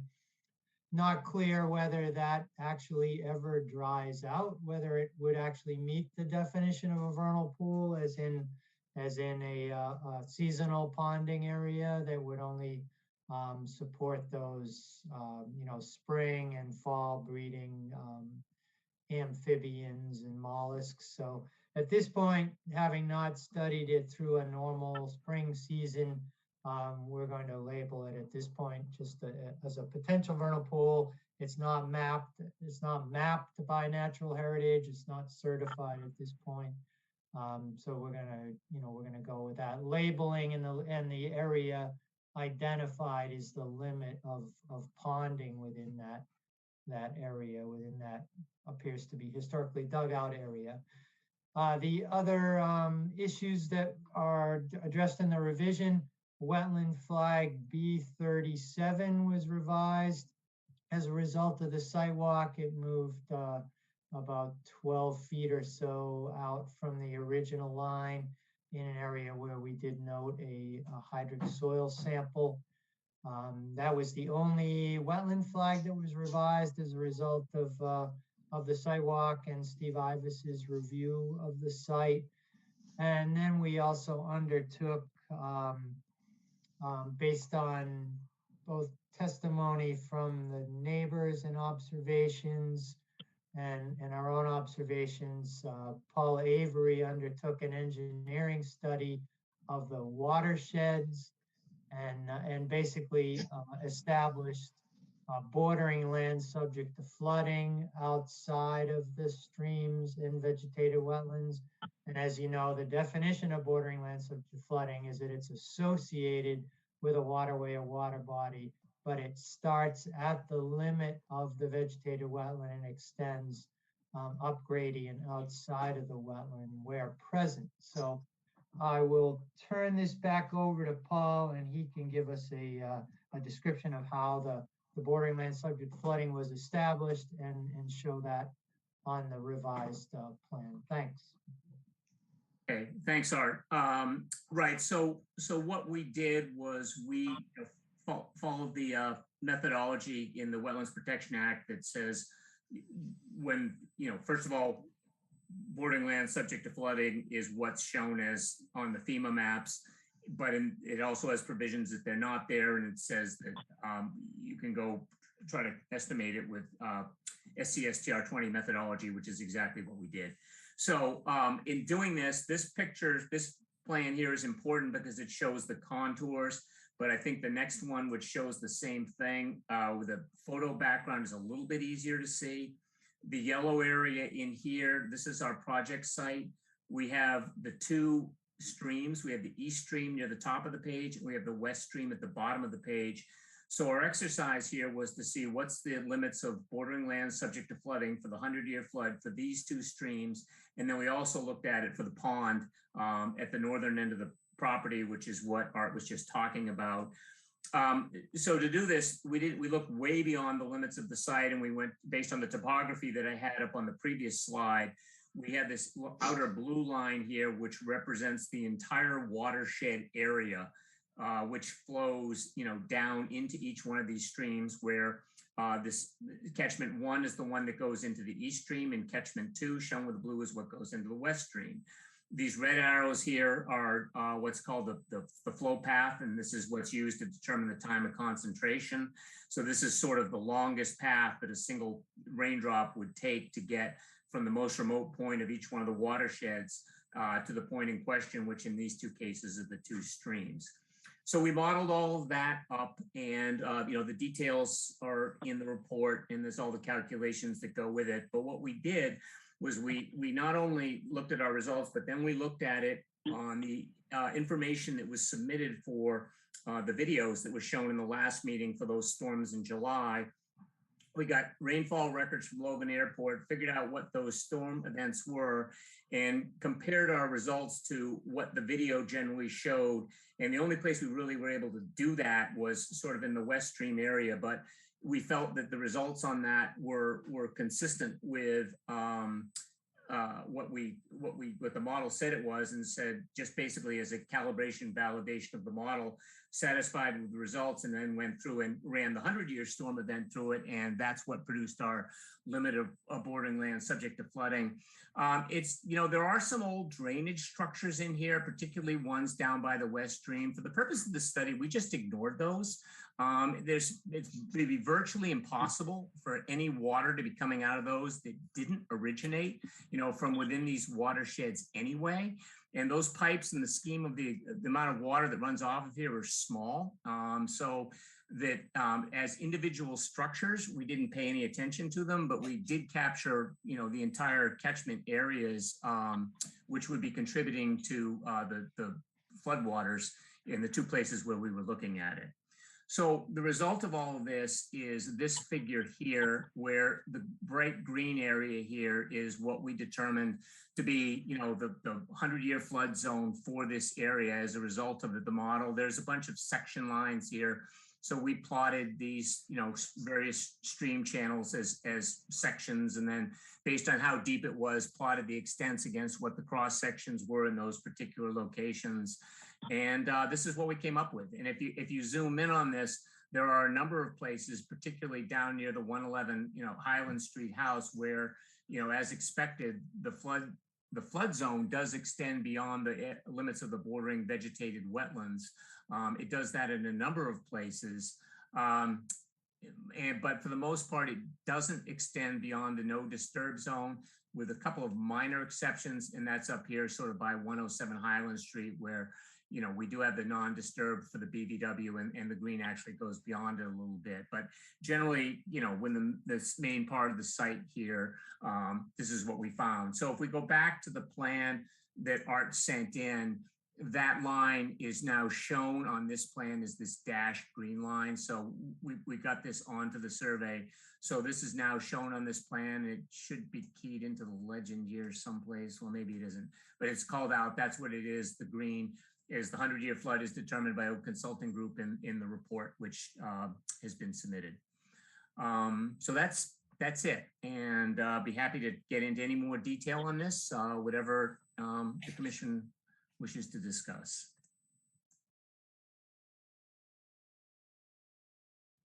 First question, Steve, have you looked at this, and what is your reaction? And reaction is sort of big picture.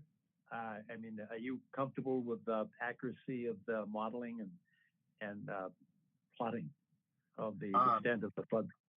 First question, yes, I've looked at it in detail, and I'm very comfortable with it. I think it's an excellent job. And all the assumptions that were made, I believe, are appropriate assumptions so far. I haven't found any apparent errors, put it that way, in the detail. However, I am not an engineer, and this was done by engineers with an engineering method. SRS, I'm sorry, what was it? 20? Yeah, 20. Yeah, exactly. Yeah, it was SCS 20. Sorry, SCS, Soil Conservation Service 20. Now renamed the NRCS. They have not renamed the method, however. So no, it looks very good to me. I'm very, very pleased with it, actually, and it makes logical sense as well.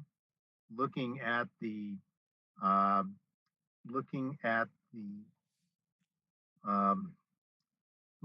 grades, it makes very, very good sense.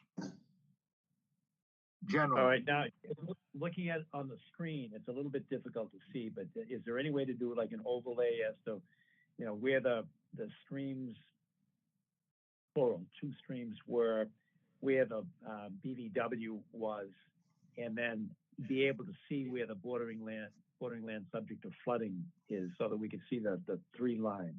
Yeah, this is it here. Perfect. So I can zoom in on any portion of the site you want to look at, but the solid blue line is connecting the wetlands flag dots. That's the BVW. Yes.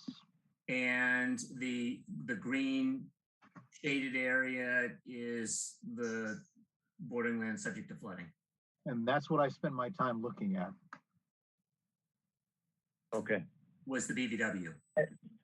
And I believe that this was the request, and actually the request came from some of the neighbors, interested parties, as well as the Conservation Commission members. And so I think this is sort of a joint request from the neighborhood for you to do this, and it looks to me to be done accurately and appropriately. So I thank you for adding this to our database.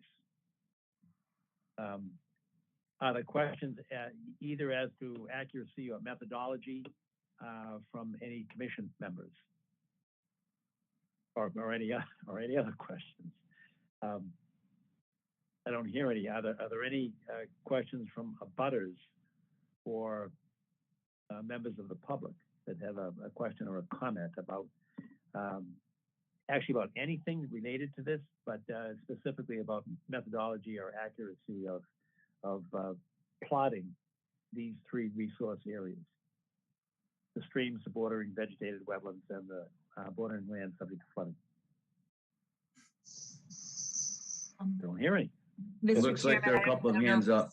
Yeah, there's a couple of hands Oh. up, Mr. Horsley and Mr. Henry.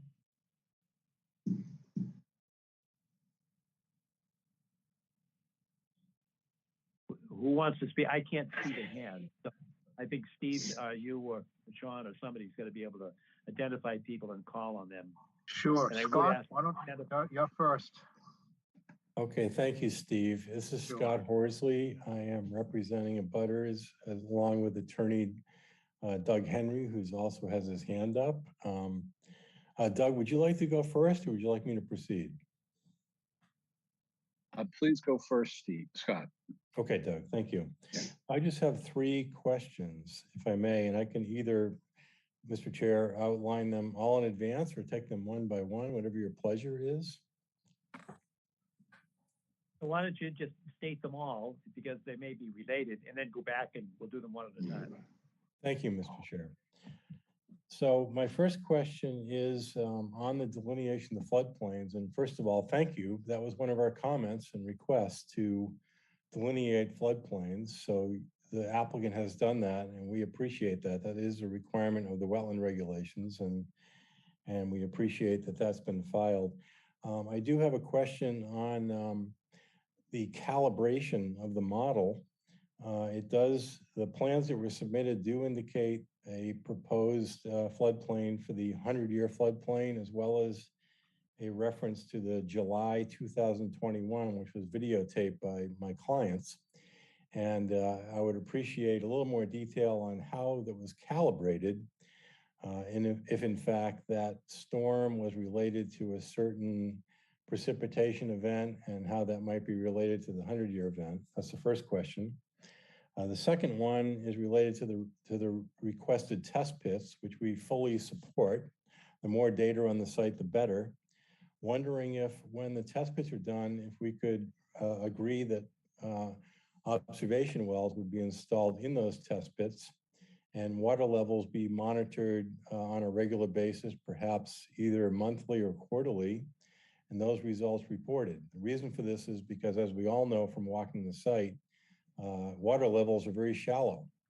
And as we know from other sites in Milton, water tables fluctuate significantly. So it'll be really important to monitor those water levels throughout the seasons and months.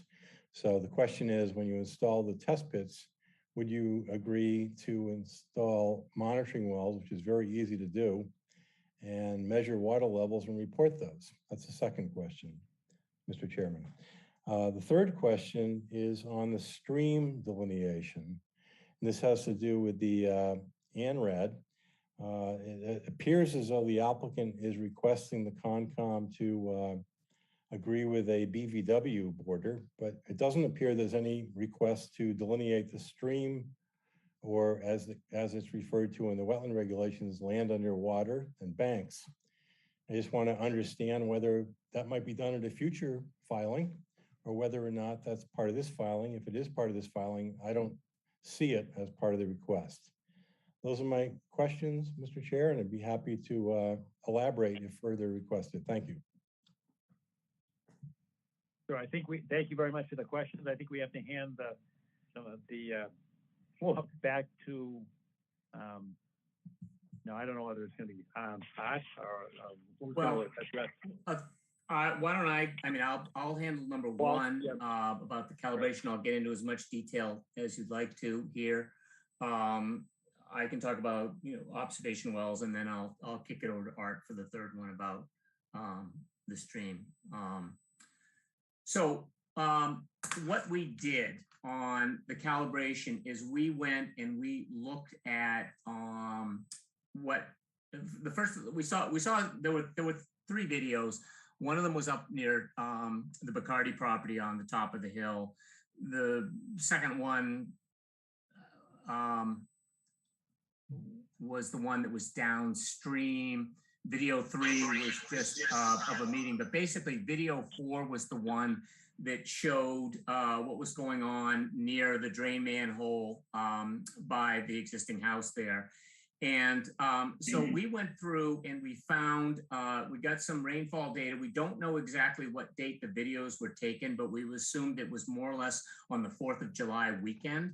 That all seemed to fit. It was very rainy that weekend. And so we went and we got data from Logan Airport and looked at what storm events took place that day. And I am trying to call that particular thing up because I don't remember what it was off the top of my head, but that's what we did. It's in the report. You know, what we used for a rainfall event on that one. I can probably find it here. So the 100-year was the 100-year, that's a published number. So we used 2.88 inches, which was the larger of 2 storms that were recorded at Logan Airport, pretty much on the July 4th weekend. And what we saw, we looked at the video, was that generally the water splayed out, you know, beyond some of the wetlands flags that we could generally tell where they were. It, you know, it was a little tough because the resolution of the video wasn't good and it wasn't really filmed trying to accurately kind of depict all of that, but we did the best we could to interpret it. And, you know, the ground flow is going to follow, you know, where there's a tree in the way and there are all kinds of irregularities and, you know, micro variations of this thing that's going to happen based on the really fine detail of the land, which we're not able to completely model, you know, in a generic stream section. But we looked at it all and saw what the results were that we got for that. And I have another figure here. If you want me to show it, I can put it up on the screen, which is what we got. And we felt that it was, you know, based on what we talked about with some understanding that there's some, you know, all kinds of real world variations here, but it was generally consistent that said, okay, you know, this is generally the same picture and we're comfortable with it. So that's how we did it. And you know, it was just as a reference point to say, you know, does this model make sense or doesn't it? And we felt that it was close and close enough that we said, I think, you know, this passes straight face test and is as good as we're going to get. And we moved on from there. Do you want to see that figure? I can call it up. Sure, why not, Paul? Okay. Let me call it up here. Here's if the stormy model was July 2. I think so. There were 2 storms on that 4th. You know, I went with Logan Airport data. It's in the appendix of the report. You know, the actual printout of it. So, all right. So the 2.8 inch storm. Yeah, 2.88 was the larger of 2 storms that you looked at around that weekend. Yep. Okay. All right. So let me share the screen again. Share screen. Okay. So this is what we got, and you know that this is generally how this asterisk here is our best determination on where video 4 was taken, where it was filmed, and you know, we basically saw that as water left, you know, the intermittent stream here and got to the area where this manhole is, it all just sort of spread out. And, you know, the well-defined channel of the stream disappears at that point. And there are various little things and obstructions in the way, but generally it spreads out. And, you know, it looks like it would have gone beyond wetlands flags, you know, 37 has moved. So that's the one that I already talked about that it moved, but we had a series of wetlands flags in here. And, you know, on that particular day that, you know, the model said that the stream, you know, once the channel disappears in this particular area, would in fact have flown out beyond wider than the wetlands flags. So we felt, you know, that was good. And, you know, without further detail, felt that, you know, the results we were getting were valid and representative. Does that answer that one? Do you want me to go on to the wells or not? The wells, I think, are pretty simple. You know, from my perspective, I don't have a problem with installing them. Anytime we've installed wells, we've typically done it with a drill rig, which we're not going to try to get in there. So that would be problematic. But if we can just do a hand installation of a wall of a well and, put in some, some stone and a perforated pipe or something like that. If it's something that can be done simply with the backhoe that we're providing to put in there, I don't necessarily have a problem with doing that. That's it. I'd just be curious on what the detail would be and on how that would be put in and what the frequency of monitoring would be that would be requested. We do expect the groundwater to be shallow. I really do. I think it's going to be within a foot or so of the surface. I do. I mean, I think it's pretty obvious that it will be. I don't think we're going to get in there and find, claims that, the groundwater is 4 feet below ground surface. I think that's unlikely. That's not our expectation. So if we want to move on to the stream, I'll kick it over to Art. That's great. Thank you. Yeah, Art Allen from Ecotech. Just to clarify, we did not request confirmation of the stream banks or land underwater as part of this ANRAD. The streams are channels were located by survey just for informational purposes on the plan. We did not field delineate the stream bank. So at some future point, if and when stream crossings or wetland crossings are proposed, we will delineate those and use those as the basis for any crossing structures or bridges that might be proposed. So at this point, we have not delineated the stream banks or land underwater, and we're not asking for confirmation of those as part of the. You know, Megan, please. Thank you. Mr. Chair, Scott Horsley, if I may just follow up, please. Yeah. So thank you very much for those answers. Just 2 further clarifications. The monitoring well installation, I would agree. It does not need to have a drilling rig. They could be installed in the test pits. In terms of your question on frequency of monitoring, what I would suggest would be a monthly water level reported to the Concom as well as interested parties, including abutters. So if that's an agreement, we'd love to confirm that. Thank you. And secondly, on the delineation, Art, thank you. As I anticipated, you have not yet filed for the stream bank delineation. So we can all agree that that's not on the plan and there's no request whether or not there is a stream or where it is. That could be part of a future filing.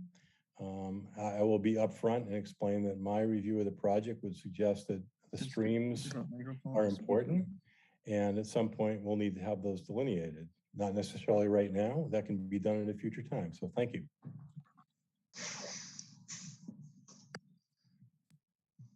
Are there additional abutters, members of the public that would like to ask a question or make a comment? Hello, can you hear me? Yes, sir. Hi, this is Gene Irwin from 120 Highland Street. I had a conversation with Steve earlier today, and we had a difference of opinion. He may well be right. He's an expert, I'm not. But when you follow this little stream down where it's the one closest to Winter Valley, and where the open water terminates, it terminates into what is apparently a dry well, correct? If that's the right term for it? Or what do we call that catch basin? I don't know the proper name. I would call it a drain manhole. That's what I would call it.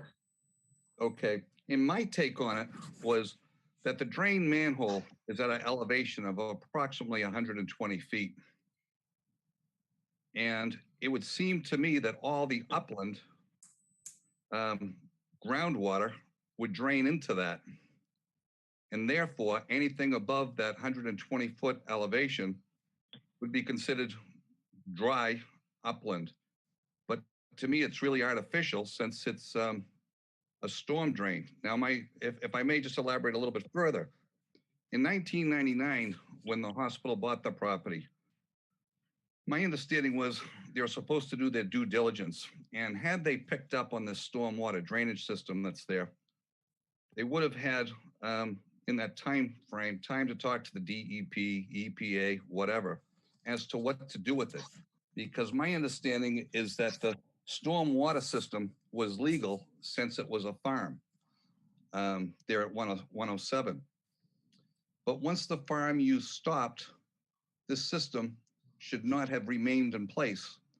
And if it did remain in place, it should have been monitored and there should have been pollution controls on it and that sort of thing. So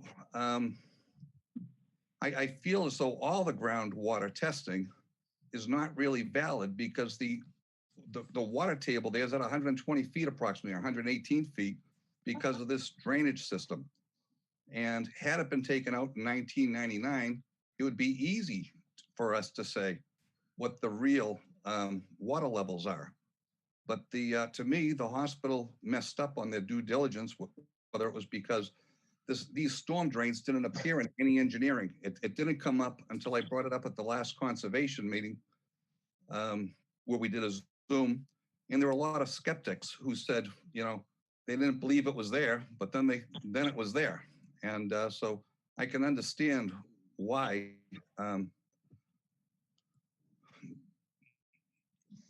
people feel the way they do. But to me, if that storm drain had been moved up another 10 feet towards the Bacardi residence, the water level in there would be another 10 feet higher. I believe, you know, we could all go out and buy wetlands, use a farm application, drain it all, and then turn around later and put big buildings on it. I don't think that's fair. I don't think that's right.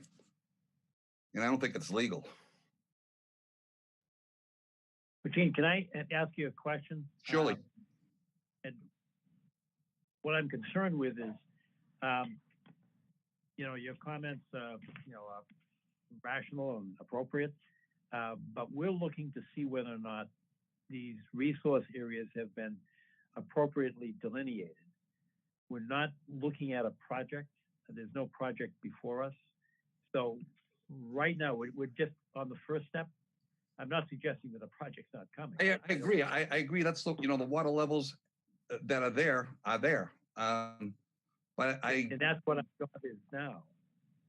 Right, but I don't believe those water levels, when they're tested, are supposed to be influenced from outside construction. The outside construction being the stormwater system that's there. That stormwater system, I believe, is supposed to have been permitted and that there's no illegal discharges. I believe the EPA, the DEP, all should have been in on this 20 years ago. And I feel this, until they are, I feel all this discussion is premature. Premature for what? You mean before it's corrected, or?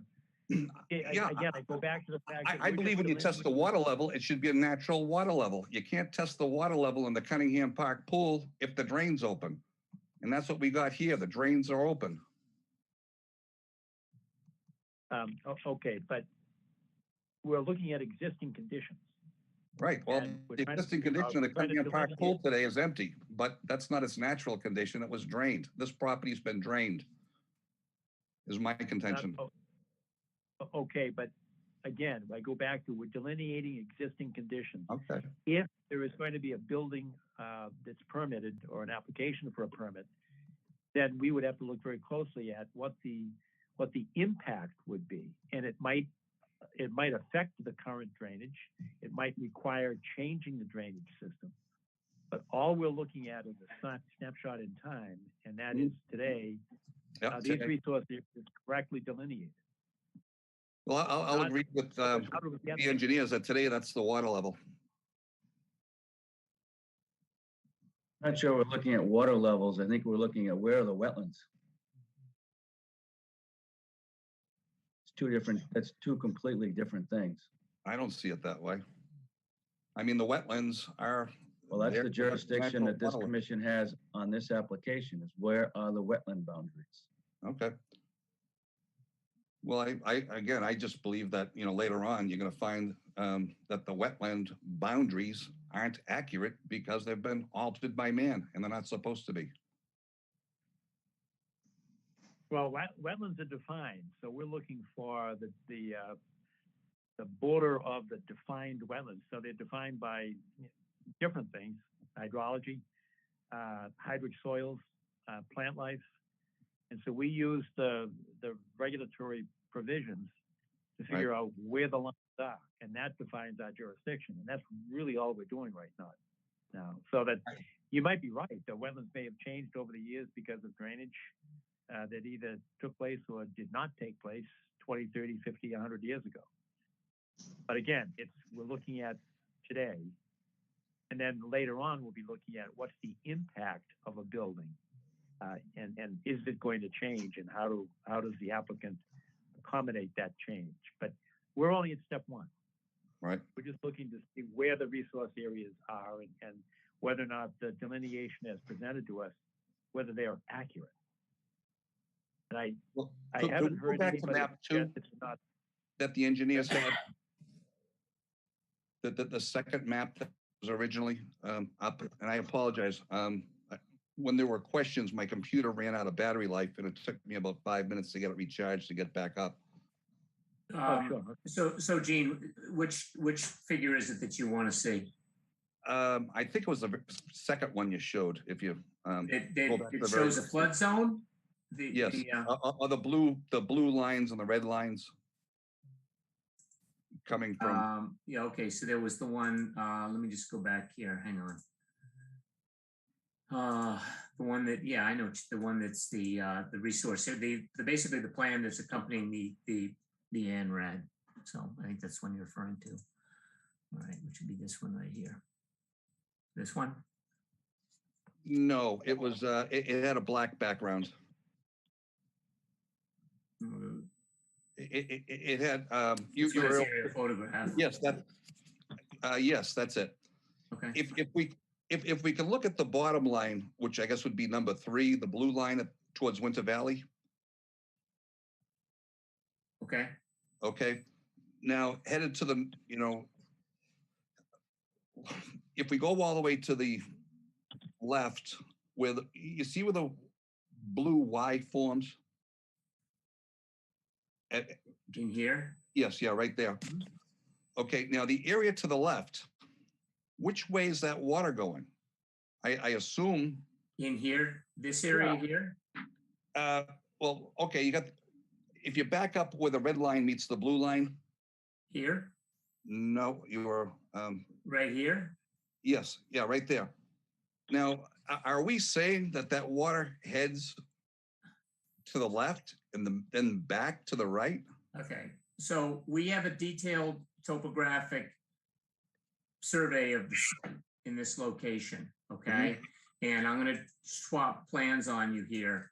But what we'll see is that these topographic, we looked and we took the end of it. So that line that we're distinguishing between here is, which is the area that contributes to the west end of the west stream and which one doesn't. So for the purpose of this model, we said that the west stream as a stream, a channel, ends here, okay? So this is what we consider the watershed. The rest of this doesn't contribute to the west stream. It goes into the pond directly without contributing to the stream flow itself. So where this came from is you take all that out with topographic map, and that basically the water is going to flow perpendicular to the contours. So these contours say, if you can see the hand moving across the screen, that the water is going to flow in this direction. Okay, thank you. I was unclear on that. Thank you. Okay. Good. Other questions or abutters, neighbors, members of the public that have a question?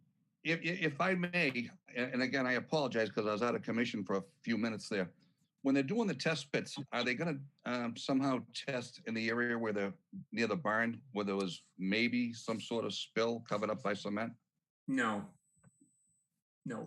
How So come? the areas that we have identified here are areas where we potentially would be putting in stormwater management structures.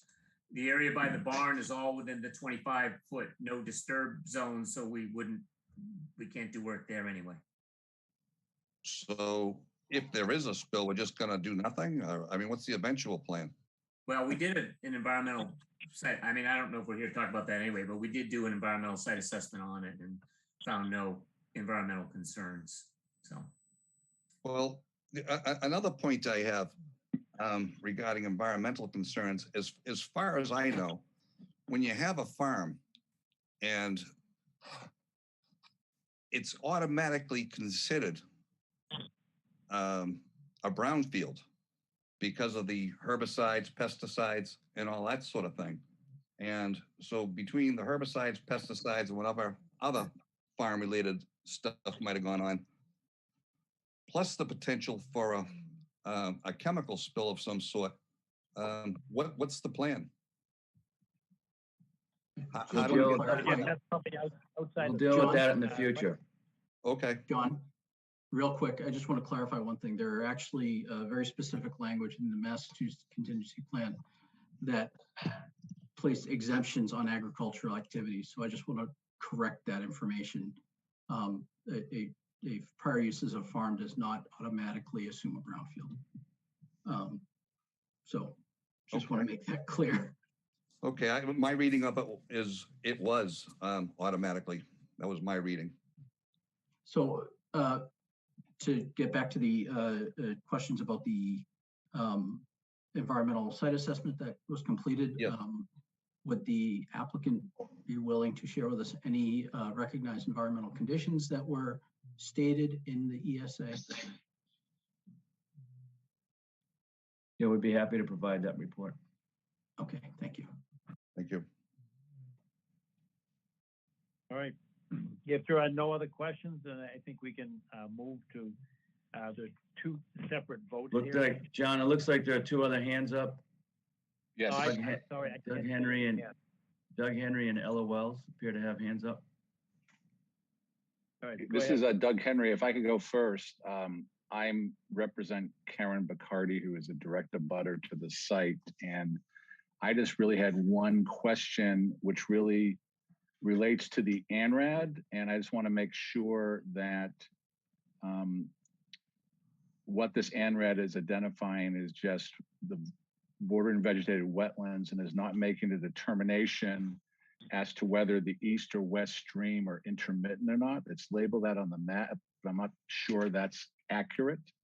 And so we have no issue with the wetlands being delineated, but we don't want the ANRAD's findings to be that those streams are intermittent. That's valid Alan, from point. That's actually is something that is very sensitive to the Conservation Commission, that unless it's necessary, we try not to make that determination. And if we're not making the determination, then it has to be removed from the plan. It should just simply say stream. If we're called upon to make the decision, then we'll do it. But if we're not called upon to make that decision, then we'd ask that the term intermittent or perennial be removed and simply say stream. This is Art Allen from Ecotech. I'm adamant that those streams are intermittent and the labeling on the plans is correct. So that certainly is part of this ANRAD that would vote on that plan as labeled. In my wetland resource evaluation that was submitted as part of the ANRAD application dated June 29th, 2021, I provide the background information to establish that the streams are intermittent. They're unmapped on USGS mapping, which is the first reference point in the DEP regulations. So they are not mapped streams on USGS maps. And then I did the watershed area. Basically the two watersheds that Paul delineated, I combined those.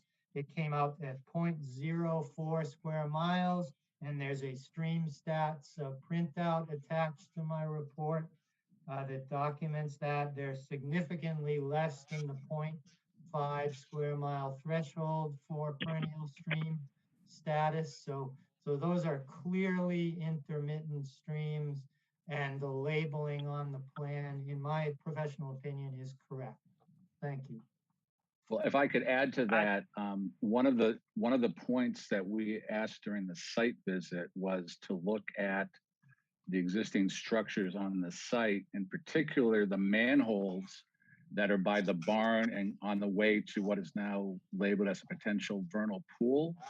And I'm actually on vacation this week, so I can't share my screen, but when the hospital bought the property in 1999, the legal description for the property was shown on a plan, which shows a stream that is underground on my client's property, comes out ground, and it looks like it goes underground behind the barn, and the approximate location of those two manhole covers, then into the pond, then to a stream that flows out by Winter Hill. So I think the watershed is larger, and I think that the fact that the pipes were ignored was a mistake by the applicants. I think that that may be a perennial stream based on the fact that I think part of it was put underground behind the barn, which goes into that pond. So that's my concern, is that the real question is we don't want the ANRAD to label it as intermittent. And that can be a battle for another day, or it could be a battle now, but that's the point I'd like to make tonight. Can I ask a question? Sure. When you responded to Scott Horsley's question number 3, I thought you said that you're not seeking, you haven't filed for a stream delineation at this juncture. And I perhaps misinterpreted, but I interpreted that as inconsistent with what you just said, that you proved through the stream stats and the lack of USGS delineation that it was intermittent. And now I'm confused. Are you looking for a delineation as a stream, or are you not? No, two separate things. We did not delineate the stream banks, and we're not requesting stream bank location verification, but we are standing behind the labeling of the stream as intermittent. Labeling of both streams as intermittent, and we provided that documentation. We certainly want to establish that there are no perennial streams on this site, and I've provided the documentation to back up that labeling. But the streams have not been field delineated, so we're not requesting the bank verification. We're asking the commission to agree with the plan as provided and labeled in terms of the flow status of the stream. So to clarify, Mr. Allen, what you're saying is that the information you're providing is the limits of the resource areas, provided that if we assume that or if we agree that the streams are intermittent, that the bank resource wouldn't overlap or exceed the BVW delineation, and as such wouldn't need to be separately delineated.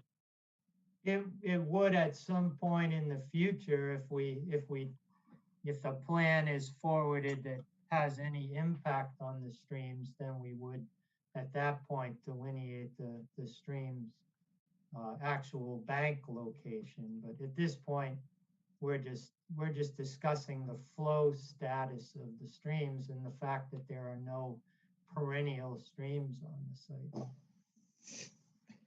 site.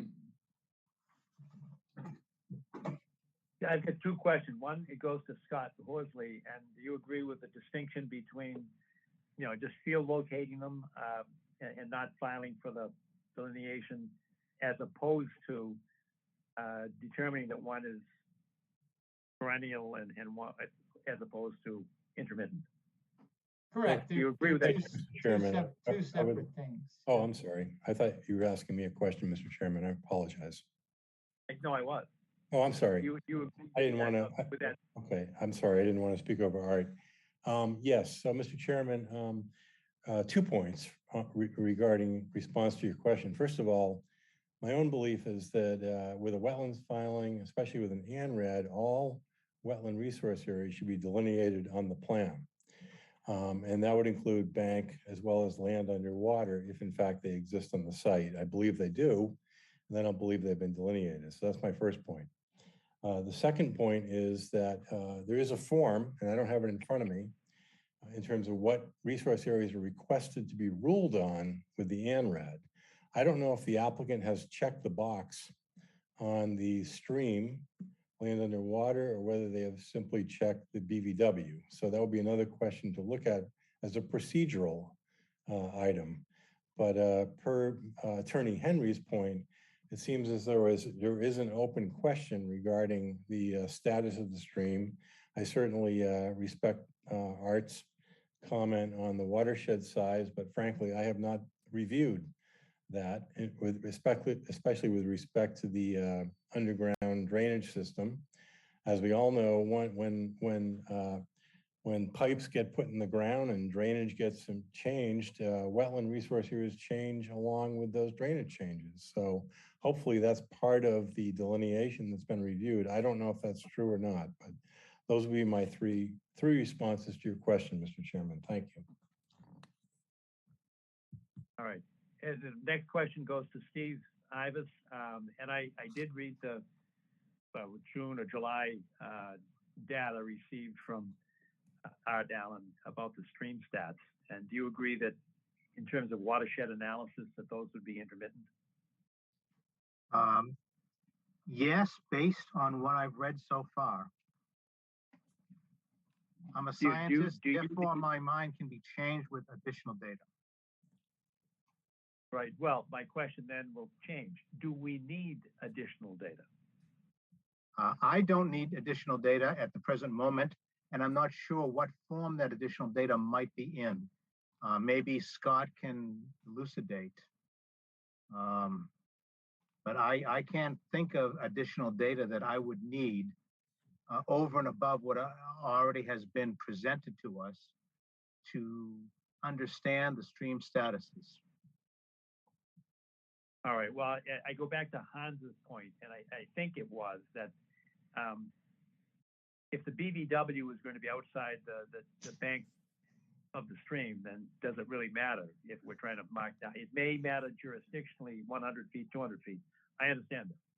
But in terms of the need to delineate the stream, it doesn't sound like it's that important. It's almost like form over substance, to the extent that the land subject to flooding is going to be greater in scope, and the BVW is going to be greater in scope than the channel of the stream. Exactly. Agree entirely, John. Agree entirely. Not necessary to delineate the stream banks if other resources are wider than the stream banks. Very simply. Right. So the only issue for us would be whether or not our jurisdiction is 100 feet or 200 feet. Right. Right. All right. I don't see any contradictory data to the analysis done by Art Allen in July with respect to the watershed analysis and the stream stats. Unless somebody can point it out to me, I'm not aware of anything that would suggest that it's perennial. I understand the sort of the hypothetical question as to whether or not an underground conduit could change that. And I honestly don't know the answer to that question. What I do know is the data that we have before us now would suggest that it's an intermittent stream. Yes, and I'm not sure what form any further data could take, John, that would convince anybody that it would be a perennial stream. Maybe Scott can suggest other forms of data. Anybody? May I? Gene Irwin, can you hear me? Sure, go right ahead, Gene. Okay. Going back to those pipes on that stream closest to Winter Valley, up behind the Bacardi house, that is a 10-inch clay pipe, I believe. And a 10-inch clay pipe can carry roughly on, say, like a 1/8 inch or 1/4 inch per foot pitch, about 1,600 gallons per minute, and therefore about 96,000 gallons per hour. And that flows down, it becomes an open stream, and then it hits that, let's call it a catch basin. And there's another pipe in there that's approximately 8-inch. I believe it's cast iron.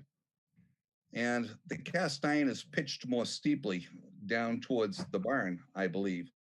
So again, both pipes can handle roughly 100,000 gallons of water per hour.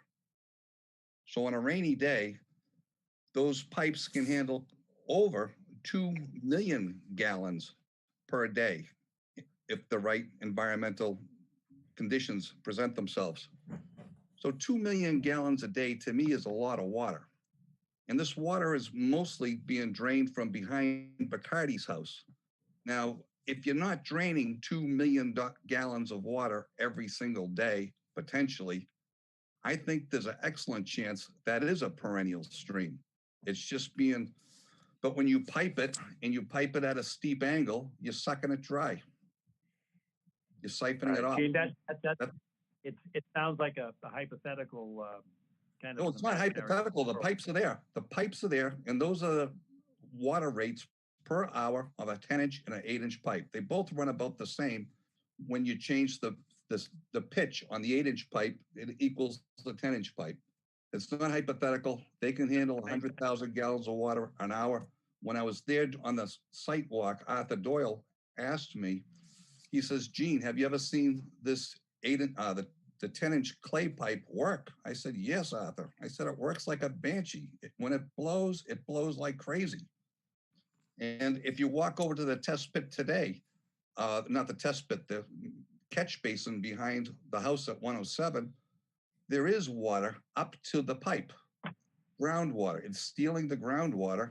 And the second it reaches the level of the pipe, it's rushing downhill to the barn. That's not hypothetical, that's fact. I still do not understand. We're dealing with water. That's water I'm talking about, going through the pipe. Going through a pipe, we don't know the rate, or we do know the rate. How do you know the rate? How do you know the rate? The rate at peak flow of a 10-inch pipe, you can Google it, look it up. It will handle about, depending on the pitch, between like 1,600 and 2,000 gallons per hour. And we don't know whether that clay pipe is broken, whether it handles any water at all, frankly. I've seen the water come out of it full blast. I've been there when it happens. Pipe. You haven't measured the water at the beginning of the pipe, the middle of the pipe, and the end of the pipe. And that's what I would need for data to say, yes, water is flowing through that pipe. Okay, well, I think someone should go up there when it's raining and look at the pipe because it flows like crazy. This is Doug Henry again. My point was, I'm really more concerned about the East Stream. And my point was that I don't think if that stream is actually being channeled behind the barn where we saw those 2 manholes during the site visit into that pond, and that pond has an outstream, you have a much larger area that stream is covering than what is just visible between the Bacardi property and the barn where it's above ground. So I thought that on our site visit, there was going to be some examination of what those catch basins, excuse me, drain manholes we saw behind the barn were related to. And I think if those were looked at, it may show that, I'm not sure if Art considered that in his data, or he just looked at the area between the Bacardi property and the old barn where the stream's above ground as far as the range.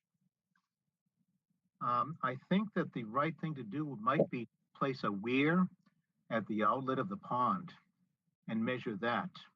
If that's the kind of data that I'd be looking for. And you'd have to do it. You'd have to do it over a year's time, actually, to actually create some data that you could actually utilize.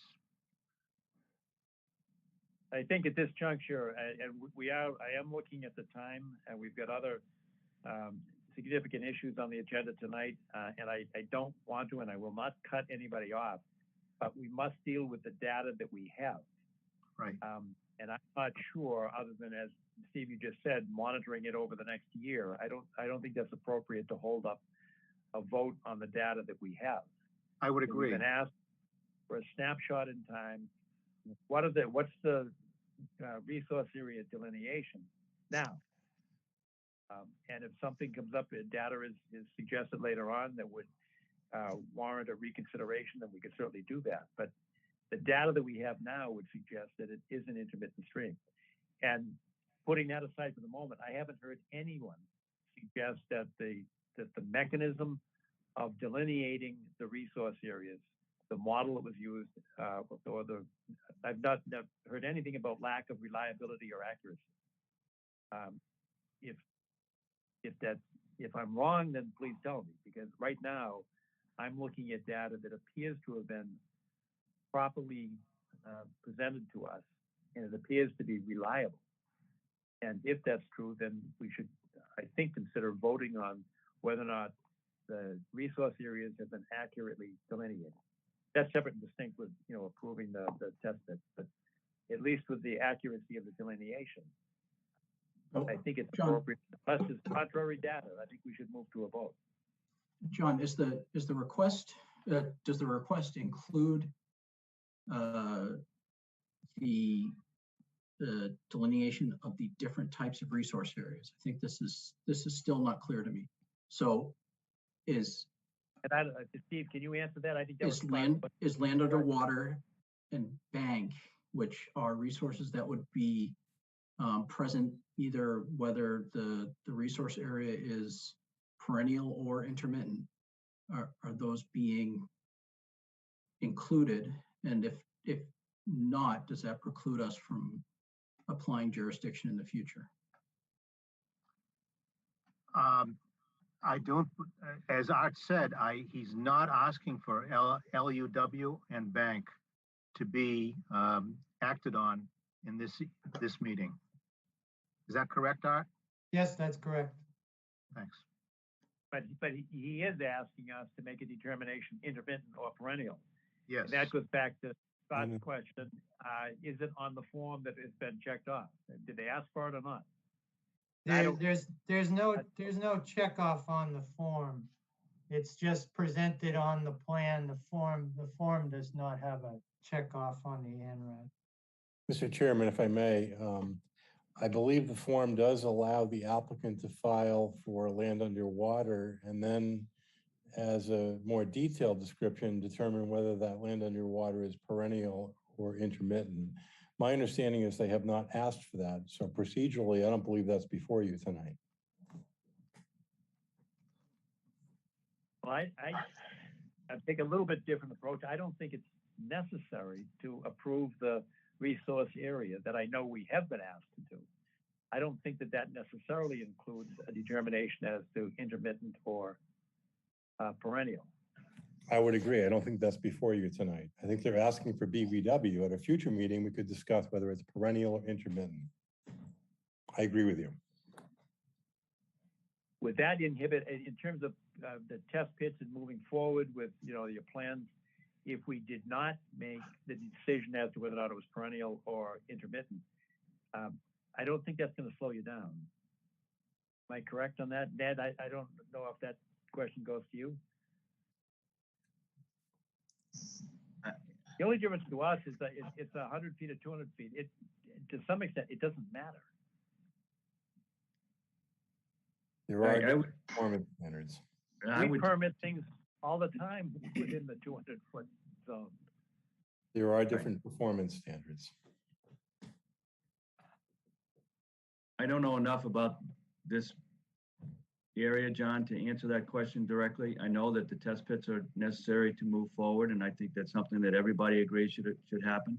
I think that the wetland delineation is certainly important because we need to know where the 25-foot no disturb line is as we go forward. But I think it's important, based on what I've heard from Art, that it appears to me that the request for determination of intermittent stream is properly before you, and I think you ought to vote to accept that representation on the plan. I'm looking at something that's resource area delineation, and we say yay or nay, it's properly delineated or it's not. I don't see that as necessarily including a decision as to intermittent versus perennial. The resource area delineation is a resource area delineation.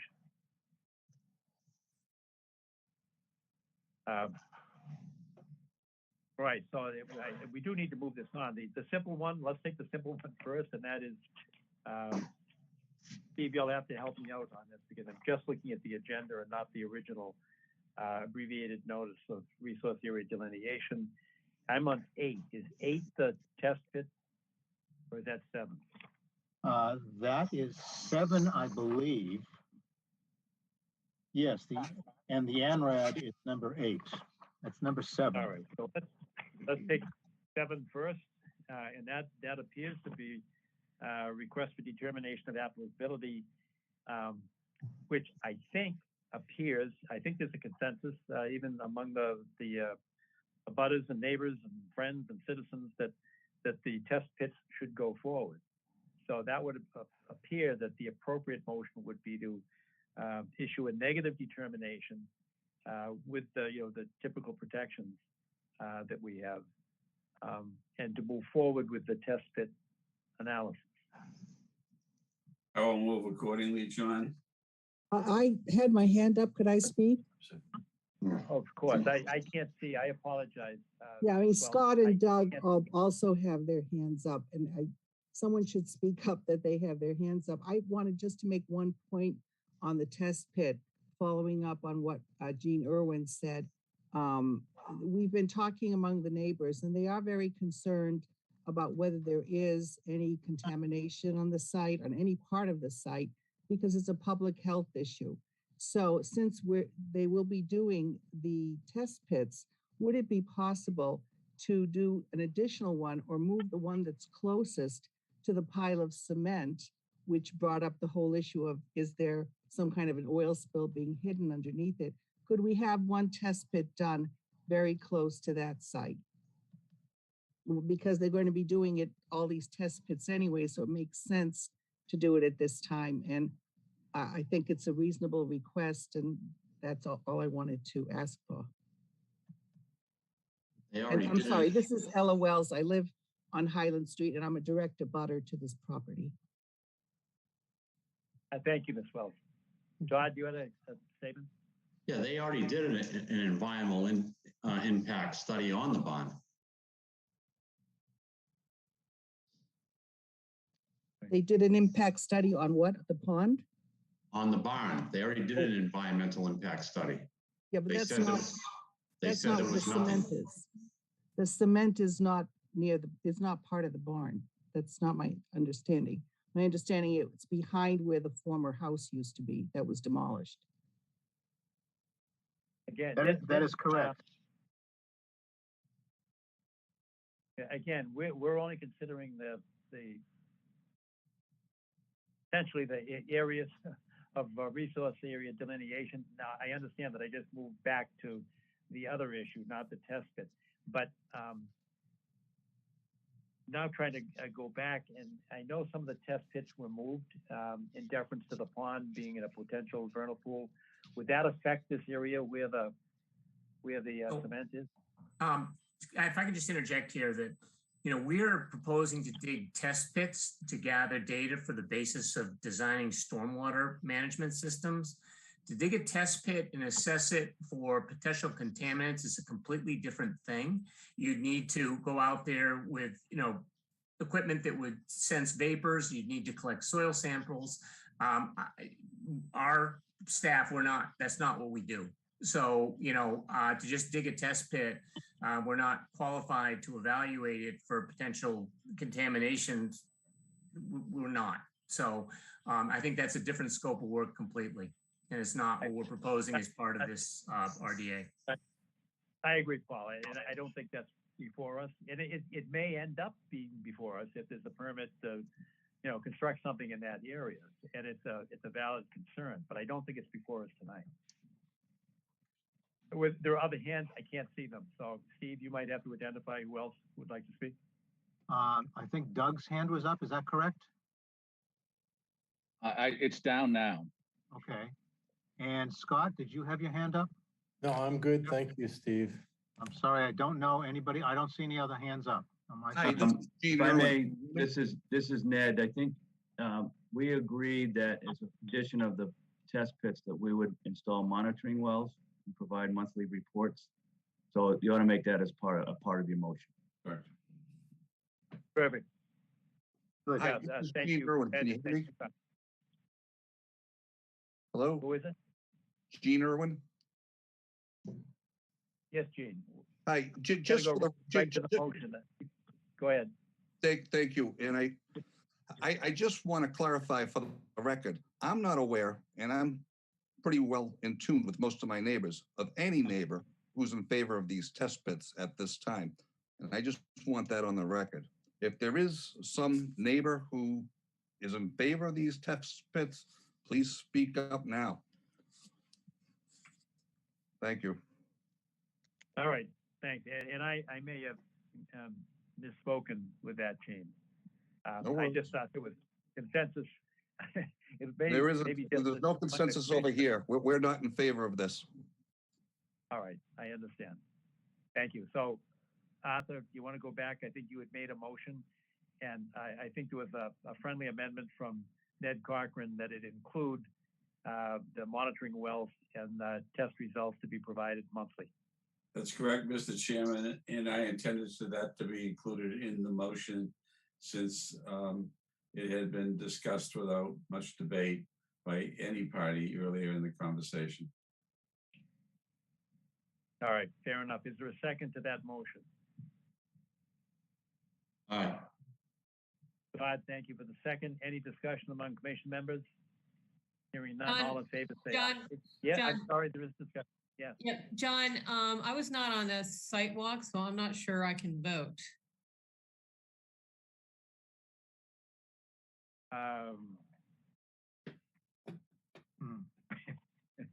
It's funny because people can miss a public meeting, and it was a public meeting, and you could miss it, and then you go back and you review it, but there's no way to review a site walk. That's right. Dilemma. I'm not sure we can do about that. However, what? But we still do have a quorum. Right. Yes, we do. We do. Thank you, Ingrid. So all in favor, say Just wanna aye. point that out. Aye. Aye. Aye. Any opposed? None. It's unanimous. Thank you very much. And the record should note that Ingrid had recused herself. All right, that's number 7. Now we move on to number 8. Now we, yes, I'm sorry. So number 8 is the ANRAD for the resource area delineation. Based on a discussion, I think the only issue is whether or not to include within the resource area delineation, whether or not the stream is intermittent or perennial. So we may want to consider whether to make a motion with that included in it, as opposed to a motion without that. Is there a motion for either one? I'd like to motion to include it. All right. Is there a second? Without a second, we can't move the motion. Hearing no second, is there a motion to approve the? John, somebody's ANRAD? trying to say something. For clarification purposes, again, so we are not precluded from making any decisions on the location of resource areas inside the limits of the BVWs or limits of the intermittent streams such as bank or land underwater. Yes, he said he didn't delineate any of the riverbanks or any of the areas. Correct. But again, having a valid you would- ANRAD in hand, does that limit us at all? No, he said if they were going to work in that area, he would delineate riverbank. Right. But he's done the homework to prove that it's perennial. He's met all the state requirements. He's done the homework to prove it's intermittent. Yes, correct. Mr. Allen? Yes. Okay. So the question is, if Todd's motion that has not yet been seconded was to include the determination that it's an intermittent stream within the motion. Without a second, we would have to entertain a motion to approve the delineation without making the decision of intermittent stream. So I So having concur not that heard the it- stream is intermittent, so I guess I will second that. Okay. All right. So Todd's motion is to include the determination that it's an intermittent stream. And it has been seconded by Hans. Now, is there any discussion among commission members? Yes, Wendy. Mr. Chairman, I would love to ask Steve if he could weigh in on this. What's the question, Wendy? How would you vote, Steve? I would vote in favor of the motion to include intermittent stream. And would you care to elaborate a little more information? I think the homework has been done and presented formally, and it's makes sense. It's in agreement with the regulations on how the intermittent stream should be defined under the regs. So if somebody can figure out a different way to find that it's a perennial stream under the regs, at a later date, we can certainly accept that information and make the change. Or you can make the change. I'm sorry, I shouldn't include myself. The commission could change it, in my opinion. Okay. But what do I know? A lot. A little bit. So you're saying that the commission can rescind an ORAD? Yeah, based on new information, absolutely. You can change anything you've done based on new information, if the information is valid. Okay. And people agree. Mr. Chairman? Arthur, any comments? None, Mr. Chairman. Sorry? None.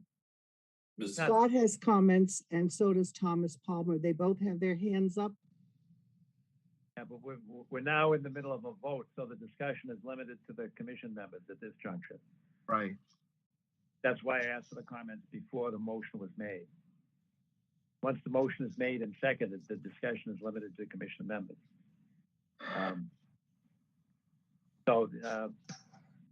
Ingrid, I know what you said about recusing, but as a commission member, you can still ask questions. No questions at this time. All right. The motion's been made to approve the delineation and to approve the stream as an intermittent stream. It has been seconded. Now we go to a vote. All in favor, say aye. Aye. Aye. Aye. Any opposed? None. It's unanimous. With Ingrid recusing yourself.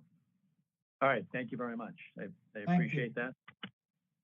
All right. Thanks all. That was a long one. I appreciate the patience not only of you folks, but the people that are waiting in line. So next on the agenda is notice of intent 485, 487 Blue Hill Parkway. Yeah. Hey, Mr. Chairman, this is Adam Brodsky. Can you hear me? Yes, I can. Thank you. Thank you very much. Good evening, everyone. As you know, I'm an environmental and land use. Hang on 1 second. John, I'm going to step out of this. You have done that before. I'm good with that. Okay, thank you. May I proceed, Mr. Kiernan? Yes, please. Thank you. Thank you. And given the time, I'll try and be brief. As I was indicating, I'm counsel for 485 47 BHP Trust LLC, the project proponent. With me this evening are Paul Driscoll and Charlie Bosworth, managers of the LLC, Michael Joyce, our professional engineer, and John Zimmer, our professional wetland scientist. As you likely know, this project was approved by the Zoning Board of Appeals, which did grant a comprehensive permit for the project, which included waivers of the relevant portions of the local wetlands bylaw. Since we last met, we have submitted to you the final approved plans that were part of the comprehensive permit. Adam, we're getting a lot of echo, and I'm not sure where it's coming from. Somebody may want to mute their computer. Try it again, Adam, okay? Yes, sir. It sounds like a cell phone may be on and people are not muting it. As I was saying, the ZBA has granted.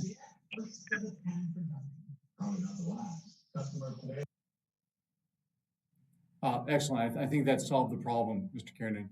The ZBA has granted the comprehensive permit for the project, which included waivers of the relevant portions of your local wetlands bylaw.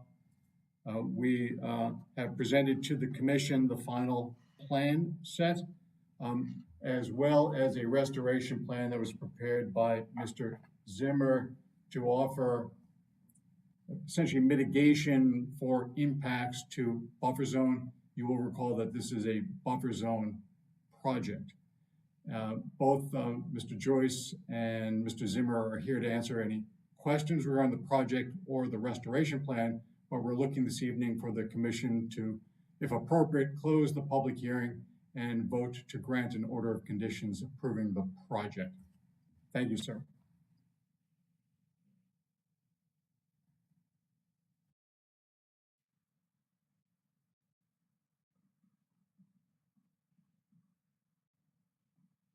Mr. Kiernan, we cannot hear you.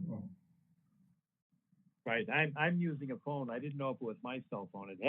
It hadn't done it in the past. My apologies.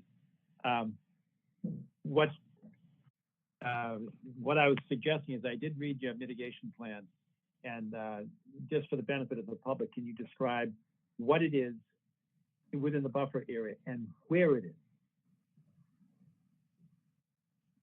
Thank you. Perhaps it's more appropriate for either Mr. Joyce or Mr. Zimmer to describe in more detail the restoration plan.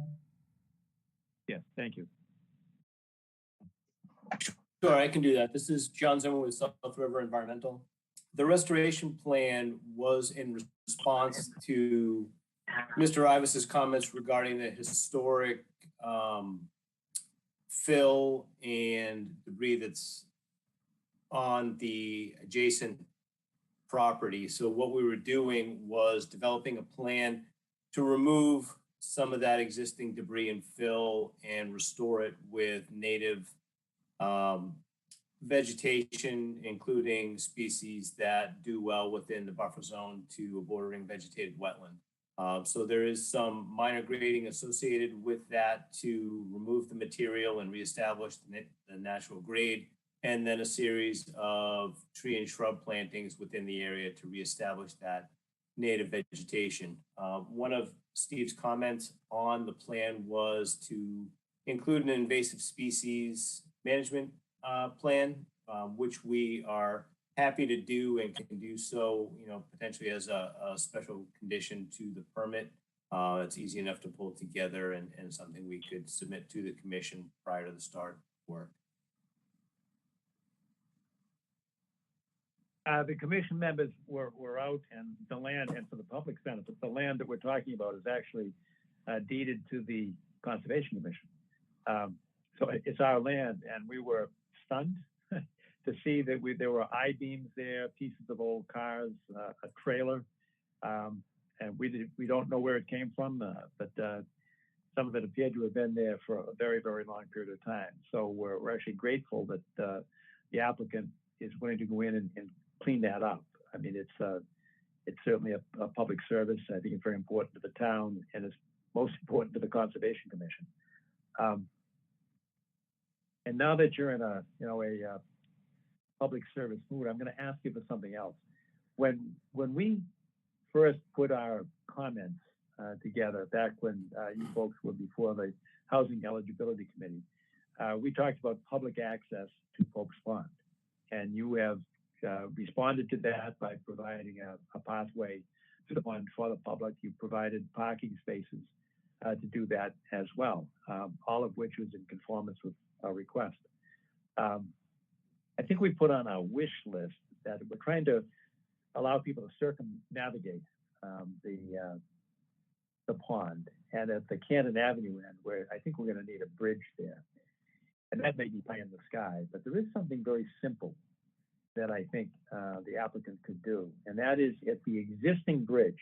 If you were to walk in a straight line from Blue Hills Parkway to the side of your project, the roadway that you've designed goes right, I say the roadway, the pathway for public access, goes right all the way back to where Folks Pond is. And you're going to walk right into that bridge that's currently existing. For reasons that I can't explain, because the bridge is relatively new, it's not handicapped accessible. And on the Lafayette Street side, there's a lip, and it's only about 4 or 5 inches. But we need a pathway. I've got no jurisdiction to ask this of you, but you're going to have contractors, you're going to have folks there that can fix that. I believe that's easy to fix. It's not a cost item for you, but you're going to have contractors there. You're going to have people there. If you look on the opposite side of the bridge, from where you are, on the Lafayette Street side, you'll see that there's about I don't know why it was left there, but it's about a 4 to maybe 5 inches up that would prevent a wheelchair from going over. So the public access that you've started graciously to allow public access to Folks Pond, I think we'd be immeasurably grateful if on the other side of that bridge you could put some kind of I don't know if it's a ramp. It's very small. It's like a 5-inch lift, so whatever the gradation that you'd have to have that would make it handicapped accessible. I don't. When was the last time you were out there? What's that? When's the last time you were out there? On that side, probably not in 4 months. I think someone did some guerrilla improvements out there, and there's a ramp out there. Really? Yeah. On the bridge itself, it's got like on both sides. It's made of wood, but it's been improved. Oh, that's pretty good. Well, maybe I would recommend taking a walk out there. It's true, John. All right, it has been improved. It has been. So thank you very much for the applicant for agreeing to that. That's excellent. All right, that was easy. Now the only other question I've got is that, I asked Steve to ask you, and I think you did provide the plans, but what I was missing was something that the ZBA had asked for. And when you did your test pits, I'm concerned with the area nearest to Blue Hills Parkway. When you go in the driveway to your right is the wetlands. And there is your original plan had some discharge to that area of the wetlands. I didn't think that was going to work just because of the water elevation there. And you folks then changed it, and you're sending the water to what I call the back of the property, which makes perfect sense to me. But I was never able to see the water elevation at the test pits near the front of the property. And when I say the front, the Blue Hills Parkway is to the right. Steve, I think you asked for it and you did receive plans, but I just never saw them. Can you tell me what the water elevations were in your test pits in that area, what I say the front right? It's actually the area closest to Blue Hills Parkway on the northern side, closest to Mattapan. I just couldn't read. Northeast corner, John, of the property. Yeah. Okay. Northeast corner, that's correct. Right. Because the ZBA asked for it, and I didn't see that you provided it to the ZBA. You may have, but I just didn't see it. So I had asked Steve to ask you to give us that data. It was in the ZBA's things to do. I'm not sure what the official title of that document is. This is Mike Joyce with Joyce Consulting Group, civil engineers for the project. Sorry, I'm just trying to pull it up here while we're talking.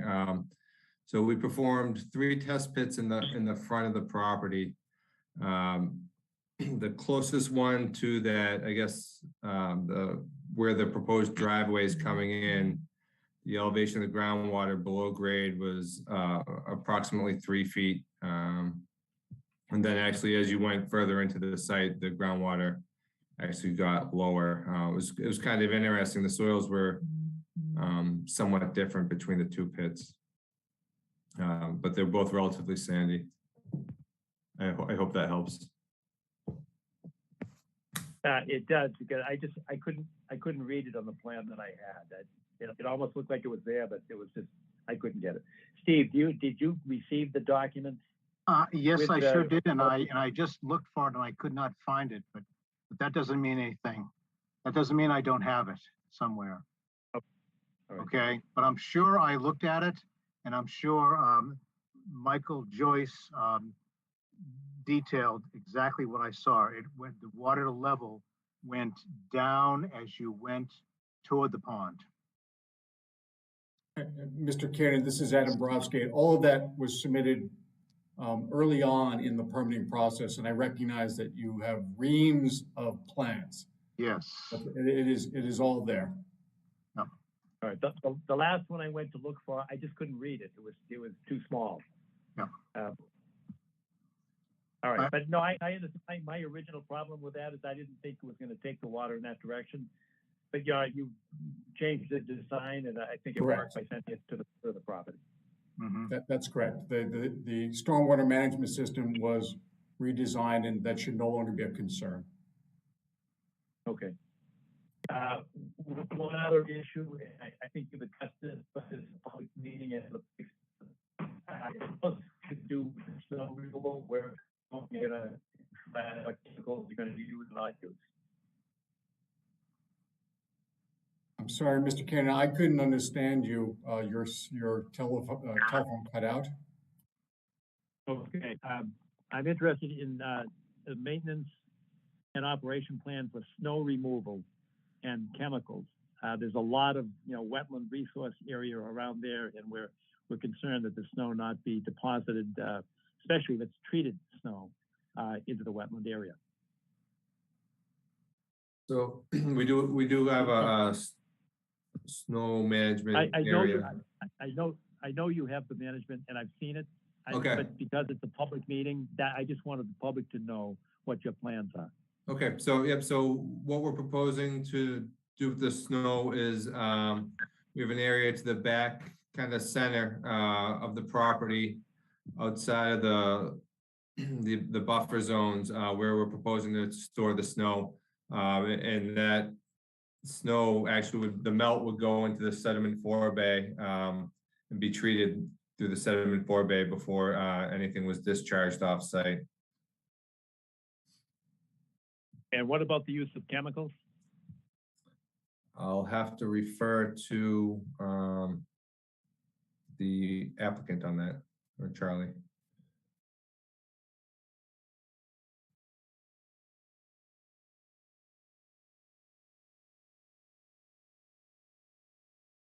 Can't see him, and he's on mute, but. Or Paul?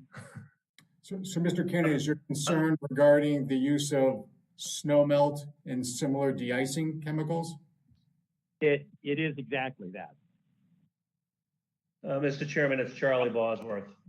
I was on mute. My apologies.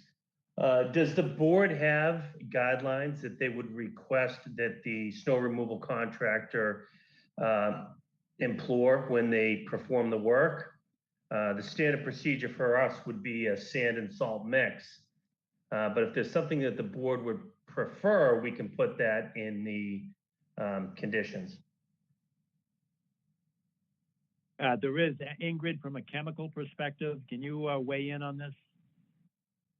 It's not a new issue for us, Charlie, because down at Yulin Rink, we're very concerned with where to put the snow they take off the ice because it's right next to the wetlands. I think the distinction was not a sodium chloride based chemical, but I think it was calcium chloride. Does anyone else remember? Steve, do you recall? Sounds right. It sounds right to me. Calcium chloride instead of the NaCl, CaCl. Correct. Yeah, the sodium based. Right. Well, I think we could certainly put that in the maintenance manual for the project, what the board would request. Would that suffice the board? Yes. It would from my perspective. I don't mean to answer for the whole board, but Wendy, do you have any concerns about that? Yes, I am concerned, but I'm afraid I'm going to have to defer to the rest of the commissioners on that. I just don't have the expertise. Okay. Well, Ingrid, there's a lot of pressure on you here to come A lot up of with the right- pressure. No. I'm in favor of the non-sodium based salt, and calcium chloride is what most people use. It is more expensive. I want to point that out. But I think that's what we should require. Let me ask a question, a leading question for that one, Ingrid. Tell me, is there going to be a lot of concrete at ground elevation in this project? Because the calcium chloride actually does destroy concrete. It just takes it apart. It melts it apart, literally. Because I've tried it on my stairs and I know. Okay. So it's a problem. I see it as a problem. Mr. Kiernan, I'm sorry, Steve, this is Adam Brodsky. I do have a question, and maybe Michael Joyce can answer it, which is I believe the discharge is more than 100 feet away from the BVW. So as a practical matter, there's little chance that any of this material is going to get into the wetland. But again, that's a question for Mike and potentially John. I wasn't worried about the wetland, Adam. I was worried about the concrete. If there are any concrete steps or concrete paving on the site that is planned, it may affect that. Versus blacktop, is that what you're? Exactly. Okay. Versus asphalt, bituminous asphalt. That's correct. So the point I was trying to make is that your concerns regarding the use of chemicals may not be acute here because the discharge may be so far away from the wetland that no matter what we use, it's not going to get into the wetland. But that's a question for Mike. Yeah, just to follow up, the snow storage area is probably about 120 feet away from the BVW. I do believe there potentially would be concrete sidewalks. Outside of that, the pavement area would be bituminous concrete. Okay. If I may jump in here also, remember the parking garage is concrete and the floor is concrete. Right. Along with the sidewalk. So there, Steve, you are correct. There is a significant amount of exposed concrete on the project. Yeah. And have you had, any of you have had the calcium chloride destroy concrete? Have you seen it? Have you Absolutely. noticed? Absolutely. Yeah, that's the issue that I see as a problem for running the project itself. Are there other ice chemicals that can be used? There are. I'm not well versed in them right now. However, I'd be happy to do some research. Yeah, I think that might be useful, Ingrid. Okay. Might be very useful. Yeah. But there's another issue here that, and Adam, I go back to your statement that the snow removal storage area is more than 120 feet from the wetlands. But where is the discharge from the detention pond? I mean, that's right next to it. You can't get any closer to the wetlands, right? It's into the wetlands, isn't it? No, it's I mean, it's approximately 80 feet away from the bordering vegetated wetland. The 100-foot buffer just kind of grazes the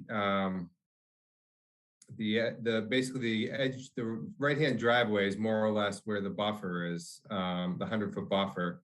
All our proposed work is, I would say the closest we get is probably about 45 feet away, with the exception of the restoration work that we're doing. And the pathway going out to post. And the pathway, correct. Sorry about that. Nope. Right. But where, I may have misread the plans, but where is the discharge pipe? It's right at the, it's basically more or less where that existing catch basin is, not a little bit above or further back in the lot than the hydrant. Steve, can you put that, your screen share up on that? Because my concern was that if the discharge, and I don't know if you're using a level spreader or this is water that's run off from all over the project, including the front parking lot. It's being piped, it's captured and being piped back to the detention basin, and then it's being discharged out into the wetlands. And I think it's important. I think it may be important. I'm sorry. I think it's important to note that the runoff is treated during the entire flow as it runs to the detention basin. That's not untreated water. Right, it's all part of a treatment train, deep sump catch basins, the sediment forebays, and then the detention area itself. Well, I'm going to have to go back to Ingrid on this one. I know you can get solids out of it and you can get petroleum products out of it, but are you going to get chlorine out of it? I don't think so. I'm just actually reading. There is concrete safe ice melt. I'm just doing a quick search. So I want to put a little more time into it, but there are products that are concrete safe that are not sodium based. And can you folks see the screen? I cannot, Steve. No, I can't. Well, maybe I just don't know how to do this anymore. I thought I was sharing a screen. Hang on a sec. Let me just try this again. It said share screen. Okay, and I'm going to put something up on my screen. Anything? You? No. No? I'll be darned. Well, I'm looking at the stormwater retention area, and I'm looking for the discharge point, and the hydrant is just a few feet away across and to the south and to the left and down on this plan. Okay, that's about the best I can do tonight. I'm very sorry about that, unless Michael has the set of plans that he can show. Let's see if I can share here. Sure. Mr. Kiernan, I don't want to short circuit this conversation. I think there's willingness on the part of the applicant to work with the Conservation Commission to come up with a mutually acceptable means and type of snow removal chemicals. That's something that can be conditioned. So you can include as a special condition of the orders that the applicant will consult with the Conservation Commission regarding a suitable chemical to use for snow removal, subject to the final approval of the commission. That makes sense. Adam, I think that makes sense. Yep. And I'm fine with that.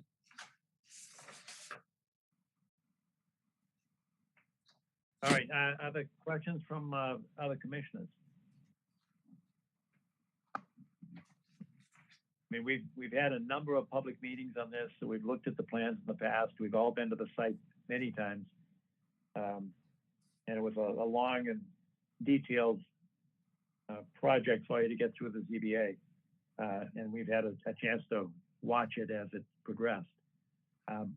Any questions or concerns, Wendy? No, thank you. Ingrid? Hans? No, I think it's a pretty well-designed project considering, the willingness of the applicant to work with us. Indeed. Arthur? I'm just very pleased with the way things have turned out. Everybody's worked hard together.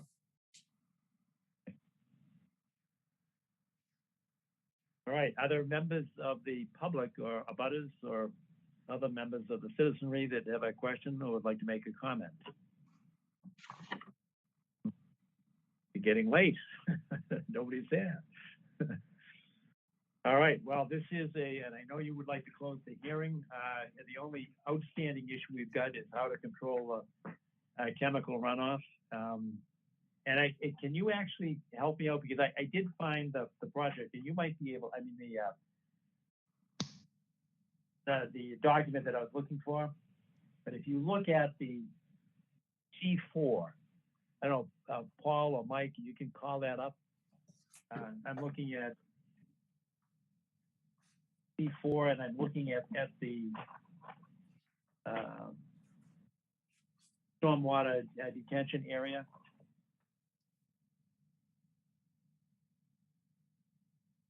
Yes. There we go. Right. Yep. Excellent. All right. So my concern that I was trying to express in terms of, chemical discharge, water being piped from all over the property into this detention area, and then the outflow. Where does the water actually? Right where this hand's kind of floating around, if you can see that. So I see that. And is Yeah, that so a it comes out level here. spreader? Or how do you slow it down or spread out the? So it's a level spreader. It'll come out at elevation 43.5, which the elevation right in front of it's 43. Then with our restoration work, actually, that will be relatively level in that area. Just outflow and spread out. And this was this level spreader sizing and all that had also gone through peer review. That was something we spoke to Tetra Tech about as we went through the ZBA filing.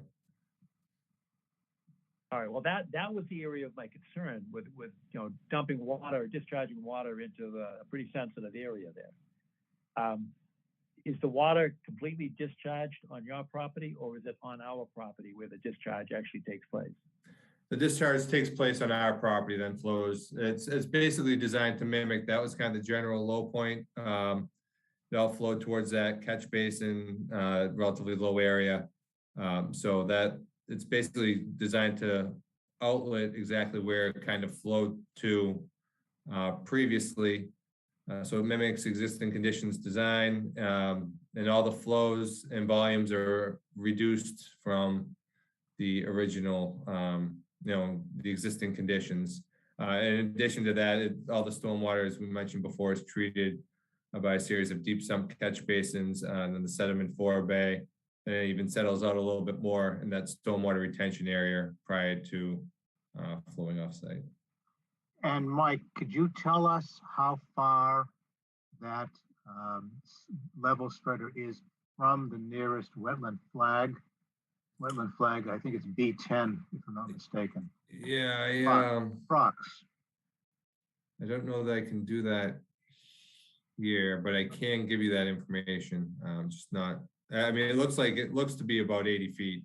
Yes, exactly. So that was the point I was making. Yeah. It's quite a ways away Right. to the wetland itself. Yeah. Which is great. Okay, still buffer zone there, and still an area of concern for us. But it sounds like you're taking the appropriate protective measures.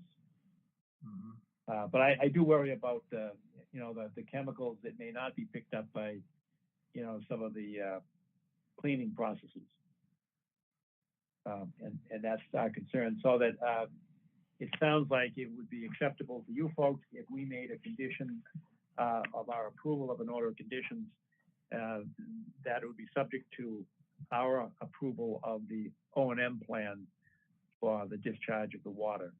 That is the cleanliness of the water and the use of chemicals for snow removal.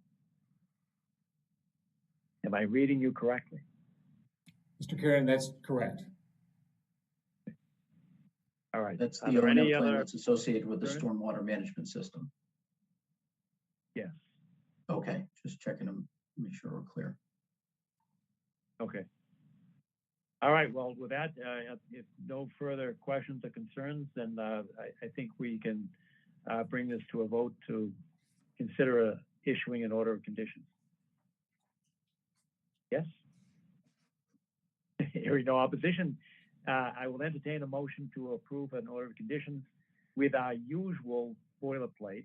And that is, and this may be something that you want to listen carefully to, because our usual, what I call boilerplate conditions, include that you cannot store overnight and you cannot fuel trucks and hydraulic equipment and a lot of construction equipment. You're going to have to keep it out of our buffer zone. And I think you can do that. I think you get enough space to do that on the site, but just that we will be concerned with that. The other conditions would be that I think you've agreed to a site monitor for some of the work that you're I read that in what I saw tonight. And the approval of the Conservation Commission for the, Hans, how did you phrase it? The O&M plan for snow removal and stormwater discharge. Is that correctly stated, Hans? Wherever he went. Are you there? Yeah, Ron, I'm still here. Yes, that was pretty much, yeah. I think everyone Okay, gets the yeah. the meeting. All right. Are there other special conditions that people would like to add? John, just a question on the site monitor for some of the work. Which part of the work? Help me. Well, I believe in our plan, we proposed any of the work with inside the jurisdiction of the Concom. Essentially will be the path work out to Pope's Pond and the mitigation work on the north property line where we're cleaning up that dumped debris. Yeah, Great. I very much. You are correct. It's in the buffer zone restoration plan. Okay. That's why we're accepting your agreement to have a site monitor during that work. Thanks. Yep. All right, with those conditions, is there such a motion to issue an order of conditions? I'll move the, I'm sorry, somebody else? Arthur, it's all you. You're on, Arthur. Okay, I will make the motion to move forward with those three elements to be incorporated into the order of conditions. Is there a second? Second. Thank you very much. Any discussion among commission members? Hearing none, all in favor say aye. Aye. Aye. Any opposed? Hearing none, it's unanimous. Thank you, ladies and gentlemen. Thank you very much, everyone. We appreciate all of your assistance. Thank you, everyone. All right. All right. Thank you for your contributions and courtesies. Good night. All right. Good night. Thanks. Next on the agenda is 82 Cliff Road, and Mr. Powers, you get the award for patience. If you're still there. I'm here. You are. Barely. Got to stay awake for these meetings. All right. So you submitted a plan. And I'm not sure if everyone has it. I sent it to Steve. You've got it, right? Yes, I have it, but I cannot put it back up on the, for whatever reason, I can't share my screen right now. I'm very sorry about that. All right. Well, just from memory, from a professional perspective, yes, I think we're going to need some more, professional details, things like measurements, topography, and I understand that at least some suggestions have been made about putting in a retaining wall, and I didn't know whether or not you had considered that. And, Yeah, we looked into that. The cost, we have two quotes. One was 40,000. The other was a minimum 25. But those blocks aren't even available for the next 4 or 5 months, and they couldn't guarantee the price on that. So it's. And so what wasn't available for the blocks? Block. Oh, for the wall. Okay. Yeah, so that's not going to be an option at that kind of price. So the plan we submitted did not include putting a wall there. John, as I remember it, there was a plan of the existing conditions that had a lot of very good measurements. However, the plan of proposed conditions didn't have any measurements on it. And I said to myself, well, how do we know and how can we verify that the proposed conditions are going to be done if there's no measurements on this plan? That's the yellow one.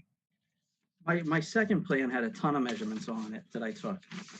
That was the existing conditions plan. It was labeled existing conditions. There was another one labeled proposed conditions. Existing conditions had lots of measurements. Proposed conditions had no measurements. That's what I saw. Am I incorrect? Correct. I guess it's kind of a combo where on here I put, the measurements with the height that the slope is now. So it would be, if the slight height is 10 foot and it's 10 foot from the slope, it would come back 10 feet to get that 2-to-1. But is that existing conditions or that's proposed conditions? Both, I would say. How can that be? You've got an existing condition and you've got to change it to make Yep, it. so it would come back to the 2-to-1. So it would say here it has 35 feet and the slope is about 10 feet at the moment. So they would come back 10 feet to be 2-to-1. But that has to be on another plan. Well, it's on this plan says 10-foot height of slope. So it'll come back 10 feet to make it 2-to-1. Are you telling me that's existing and proposed on the same plan? I'm sorry, I just don't understand what you're presenting. Well, I presented two so that it didn't get so confusing on the one on the first one. I put all my measurements on the second one. Okay. It still doesn't tell me what the existing conditions are and what the proposed conditions are. How far is let me ask you a couple questions, leading questions, that's all. How far from the house is the top of the slope now? That's what's on this map right here too. Yeah, that's all on here. Well, just tell me what the number is. How far?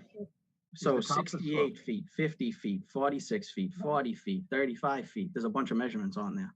We took them at different, obviously like different places of the house because the slope is kind of diagonal, right? And the house is. So obviously there's different numbers. Do you have another set of numbers that show us the proposed conditions? How far? The proposed conditions would be, I put the height of the slope here and you have the difference between. So it would just be making that 2-to-1. I'm sorry, that doesn't make any sense to me. I don't understand that at all. You don't have a distance from the house to the new slope, is that correct? Correct. It'll be 2-to-1 based on. But how far from the house will it be? Yeah, I think you could figure it out. It's 10 feet. If it's 10 feet high and 10 feet back, it would just come back another 10 feet. And so instead of 35, it would be 25 from the corner of the garage. Okay, all right. Perfect. And same with this one. This one's 8 feet high, and it's actually 12 feet from top of slope to down the bottom. So it would come back, you could just say it'd come back another 8 feet, even though it would be a little less. I think I'm beginning to understand it, but it would be nice to have on a plan showing that as existing and proposed. I mean, that's the least the engineers will do for you. Okay. So I had an engineer come out. He said he wouldn't even take my money to do it, that I just needed a landscaper. His name was Dan Armstrong. He's a good friend of mine. Yeah, correct. Yeah, he said also, he said that disturbing the hill as it is could cause more problems than leaving it as it is. And he said that there's no chance of the erosion going down into the river just because it's pretty flat down there. And we're a ways away, which I made measurements to the fence of the river, and that's even a little bit back a ways from the river. That's on that map, on that plot as well, where on one corner it's 63 feet, and on the other corner it's 46 feet from the fence. But so we figured we'd go along with your commission's plan of the 2-to-1, make it safer and all that. But that, excuse me, that these heights, I didn't want to put, a million more marks on here because I didn't want to make it too confusing, because I thought that, if it's 10 feet and it's 10 feet difference, that, we're coming back another 10 feet. I put the scale at the bottom to show what you meant by 2-to-1 so that there was no confusion on the first plan. Have other folks looked at these plans? No, I did. No, these are plans I put together myself. No. I'm asking the commission. I'm asking the commission if it's clear, the plans are clear to them. That's what I'm asking. Sorry. Todd, have you looked at these? Yeah, I'm not clear on it for the reasons that you stated before. I know what Robbie's talking about. that you have to kind of use two plans at once, but we have to approve a plan. And if you could put those, I know it's a lot of little numbers, but if you could put it on one plan, I really think you need to have a professional. It doesn't have to be an architect, it could be a draftsman. But you know, they have computer programs and they could just type it in and spit it out. And I don't think that's hugely expensive. But it needs. We it does tried to need, you know, we tried to find someone that would draw it up, and none of the landscapers would draw it up. A lot of people didn't even return our nobody, calls. Yeah, It was, we're swimming out here without a paddle, and you know, I thought what I submitted was fairly clear, and I thought comprehensive. You know, I can. There's simple little calculations just from looking at it. You know, it's got a 1 foot height, so it'll come back another foot. It's got 4 feet, it'll come back another 4 feet. To make that, give that to a contractor, though, you know, they're going to have to follow an approved plan. So I mean, I have Thomas out here to look at it, and they've given me a quote and everything to do the work. They put in their grade at 2 to 1, regrade embankment grade approximate ratio grade ratio 2 to 1, approximately 95 feet of embankment, and they gave information on the lawn as well, putting the lawn back to it. So they're aware. They're aware of what the needs are for the slope. But again, they said they wouldn't draw up plans when asked. But they wouldn't draw up plans. Odd. Right, but shouldn't a landscape company understand the slope 2 to 1 and be able to go off of that? They have the equipment and the means to do that. It depends on who you're talking to, I think. If I mean, you're talking to an engineer, they're going to say, oh, yeah, I do plans, that's what I do. If you talk to an architect or a draftsman, that's what they do. If you talk to somebody that, plants trees, they're probably not going to do it. They might do it on the back of a napkin and say, it's going to look pretty, and this is what I'm going to do. But we have to have an official formal plan that we say, yes, that's what you're approved to do. Now, this is, I know there's a lot of hurry up and wait going on here, but the problem here is that you sent to me and I sent to Steve and to Kathy Bowman that which you sent to me, but it's not in our packet, so the other commissioners don't know what we're talking about. You do, Steve does, I do, but nobody else does, and that's a problem. So I can probably get this sent out tomorrow. We could actually consider it on Saturday. We're going to be together Saturday. I know I'm trying not to put too much into that because I know we get time constraints, but if we've got 8 o'clock, 8:30, and that's it, right? Yes. And Ingrid, you've got till 9:30 or so. Yeah. We probably have time to go over there on Saturday morning to take a look at it. And by that time, I'll have sent what you sent to me, Robbie. I'll send to everybody. And it's just we get a packet of material. It wasn't in the material. So on the one that has the colors, should I add those numbers? Just the I believe you said the proposed the pullback number. The proposed numbers onto that one. Yeah. And then I can give that to you. Okay. Yes. And in the meantime, I'll send to everybody what you sent to me. All right, and then we'll see you about 9:15 maybe on Saturday morning. Yeah, my concern is just getting something done. Everybody wants to do the work now because they want to get the grass in before winter, so that it can grow. So I just don't want it to drag on to the next meeting or anything. I'm trying to get there. We'll be there Saturday morning. And thanks for your patience. It's been a long night. I get it, and not a whole lot happened tonight, but I think we're making progress on this. Okay? Yes, sir. Beautiful. All right. Any other questions from commissioners or anybody else about us or members of the public? Hearing none, we'll be at your house about 9:15 on Saturday morning. This coming Saturday. All right? Yes, sir. Okay. All right. Thank you. Thanks. Next on the agenda is MCC enforcement order protocols. I did send out a little description of what happened before the select board, and then I broke down the full narrative and call that a policy, and then try to trim down that which will go into the regulation. The regulations they're a little bit tighter and there's less happy talk in them. So I tried to trim it down, but keep the substance of it. And just keep in mind that everything that I used came from DEP. So we've got a state standard that we're trying to reflect on this. But the idea is that if we pass this as a resolution, both, number one, to put the policy on our website for the town, for the education of the public, and number two, to submit the proposed regulation change to the select board. They can then formally request public comment for a period of 30 days. And then after that comment, they can vote to accept it or revise it or do whatever they want.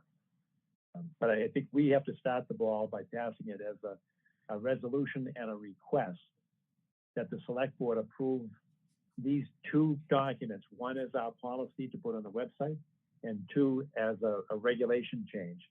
And that makes it a whole lot simpler. If we don't try to get a bylaw change, that requires town meeting approval. It's a little bit cumbersome to do that. So I think everybody has previously indicated that the regulatory route is the best way, and the select board agreed with that approach. So my recommendation is that we pass a resolution to submit, number one, the policy, and number two, the proposed regulation to the select board. So they can then send it out to public comment for a period of 30 days. Any comments, thoughts, questions? I'll just add, John, that select board that as soon as the commission acts, assuming it acts favorably on these two documents, they will go to the chair and the town administrator and be posted as quickly as possible for the comment period of 30 days. Yes. Was that a motion? I maybe as a city select board member, it would be great if somebody else moved on this. Right. Well, I didn't know what that's fine. I just didn't know what you were. I was just saying that what the process, confirming your indication of the process. All right. Any other comments, concerns? Ingrid, Wendy, Todd? Is Todd back? Probably not.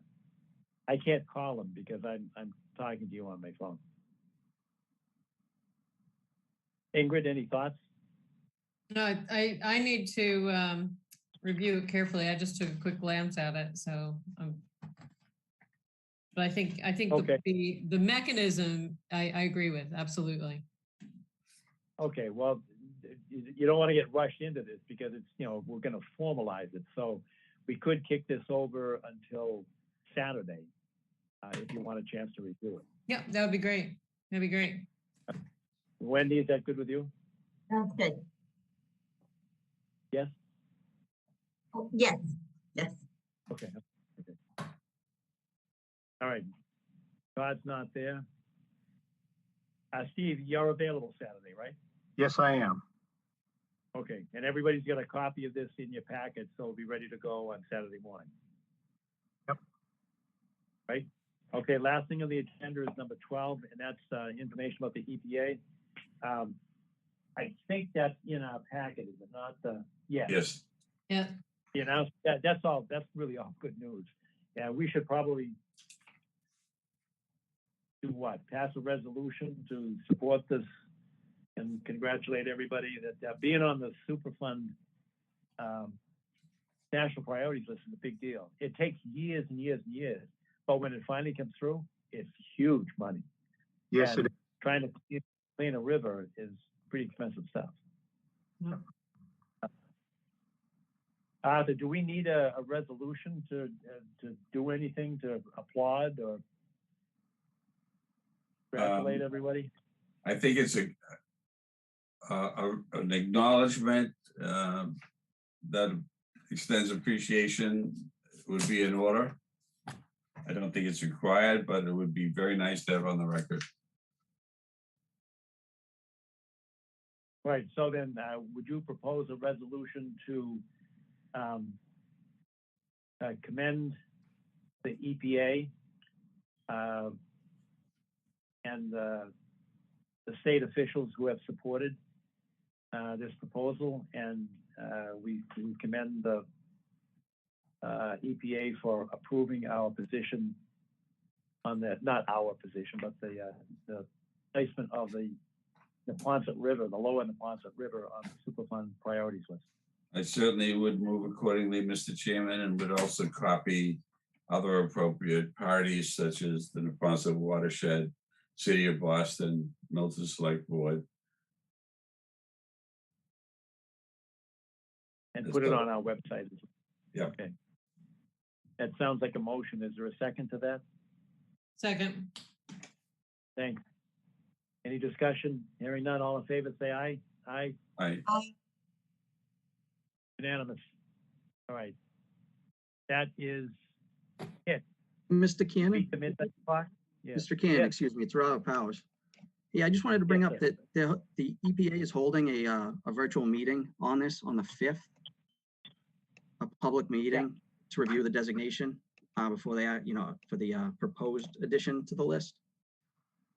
That I don't know. Yeah, if I know. I was getting ahead of myself. You're correct. Because So I it don't is know still if a vote maybe decision. anybody wants to attend that, just to. Yeah, that's a great point. And it says in our packet, it says up at the top, virtual public meeting scheduled on October 5. Right. And in it, I don't know whether or not is there a link to it? Yes, there's a there link is. in the text. Yes, there's a link Yeah. in the text. Yeah.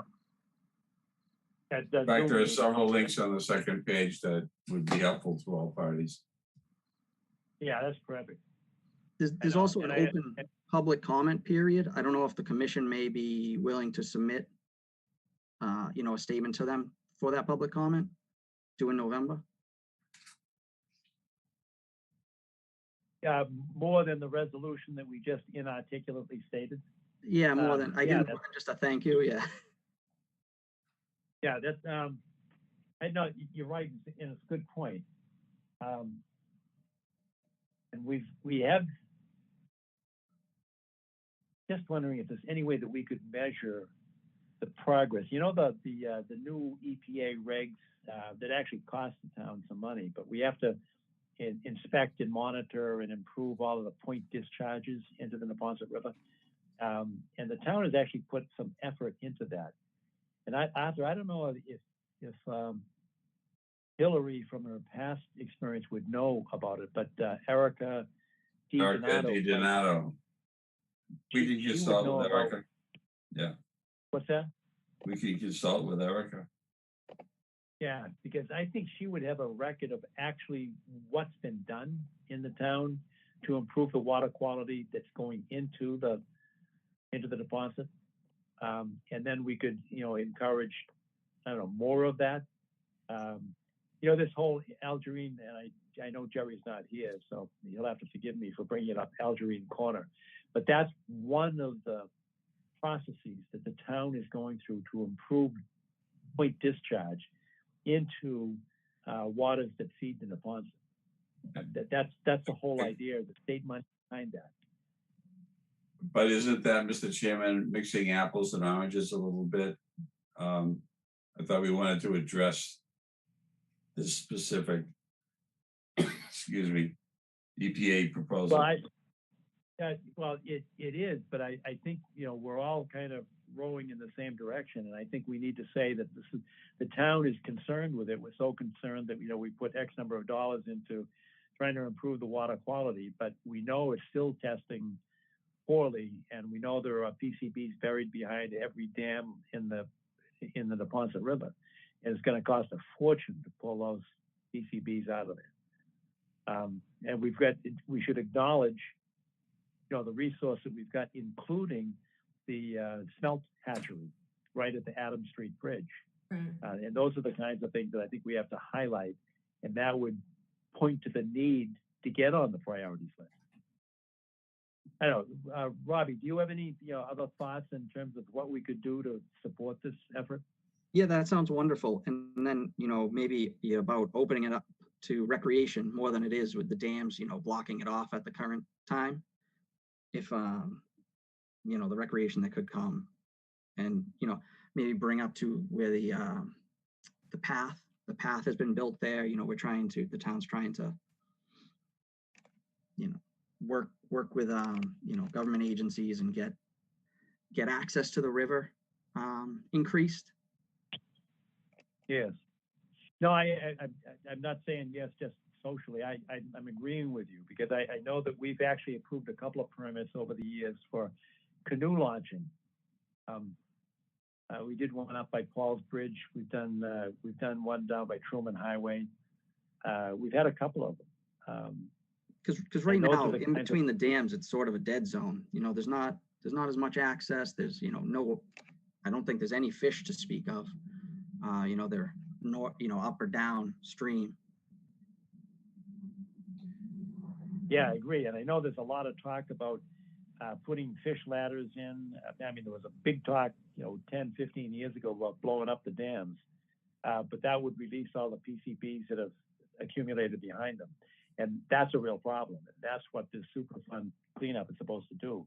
Pull the PCBs out first, so that if you remove the dam, it's not going to just release the PCBs downstream. All right, well, let's put our heads together and maybe come up with a list, and on Saturday we can talk further about specific ideas that we could give some testimony to the EPA. Thank you. All right, no, thank you, Robbie. That's good stuff. All right, do we have any additional business? I can go through it very quickly. Good. We don't want to violate the open meeting law by going into a different date. Exactly. We've got 11 minutes, and I can certainly do it in about 3, I'm hoping. First of all, DEP numbers have been issued for number 24 Wentworth, but not number 8 yet. We're still waiting on that. Number B, we're still waiting on 113 Woodland for a plan that shows combined materials and the details. Okay, it's dated wrong. Did you get a letter? Yes, we got a letter. The letter was great, but the plan was incorrectly dated. So we're waiting for that. You have in your packets, hopefully, number C, the MWRA Section 22 report. I believe, no, I didn't send it. I sent it via email to you folks. It's a really interesting report showing some restoration of the salt marsh once they did some testing out there. Okay. Number D, Greg Hockmythe and I were out at the Academy site yard on Friday. They have completed the material removal, and they've planted the hillside, and it's growing. And we were looking at the existing conditions to with an eye toward picking some plantings. It turns out that the top of slope is quite wet. They have already put in a berm at the top of slope that they need to extend and bring around. But water is moving underneath that berm of wood chips right to the top of slope. So we decided on some speckled alder at the top of slope, which was really interesting. I've never seen it. He's never seen it either, but we're going to try it out.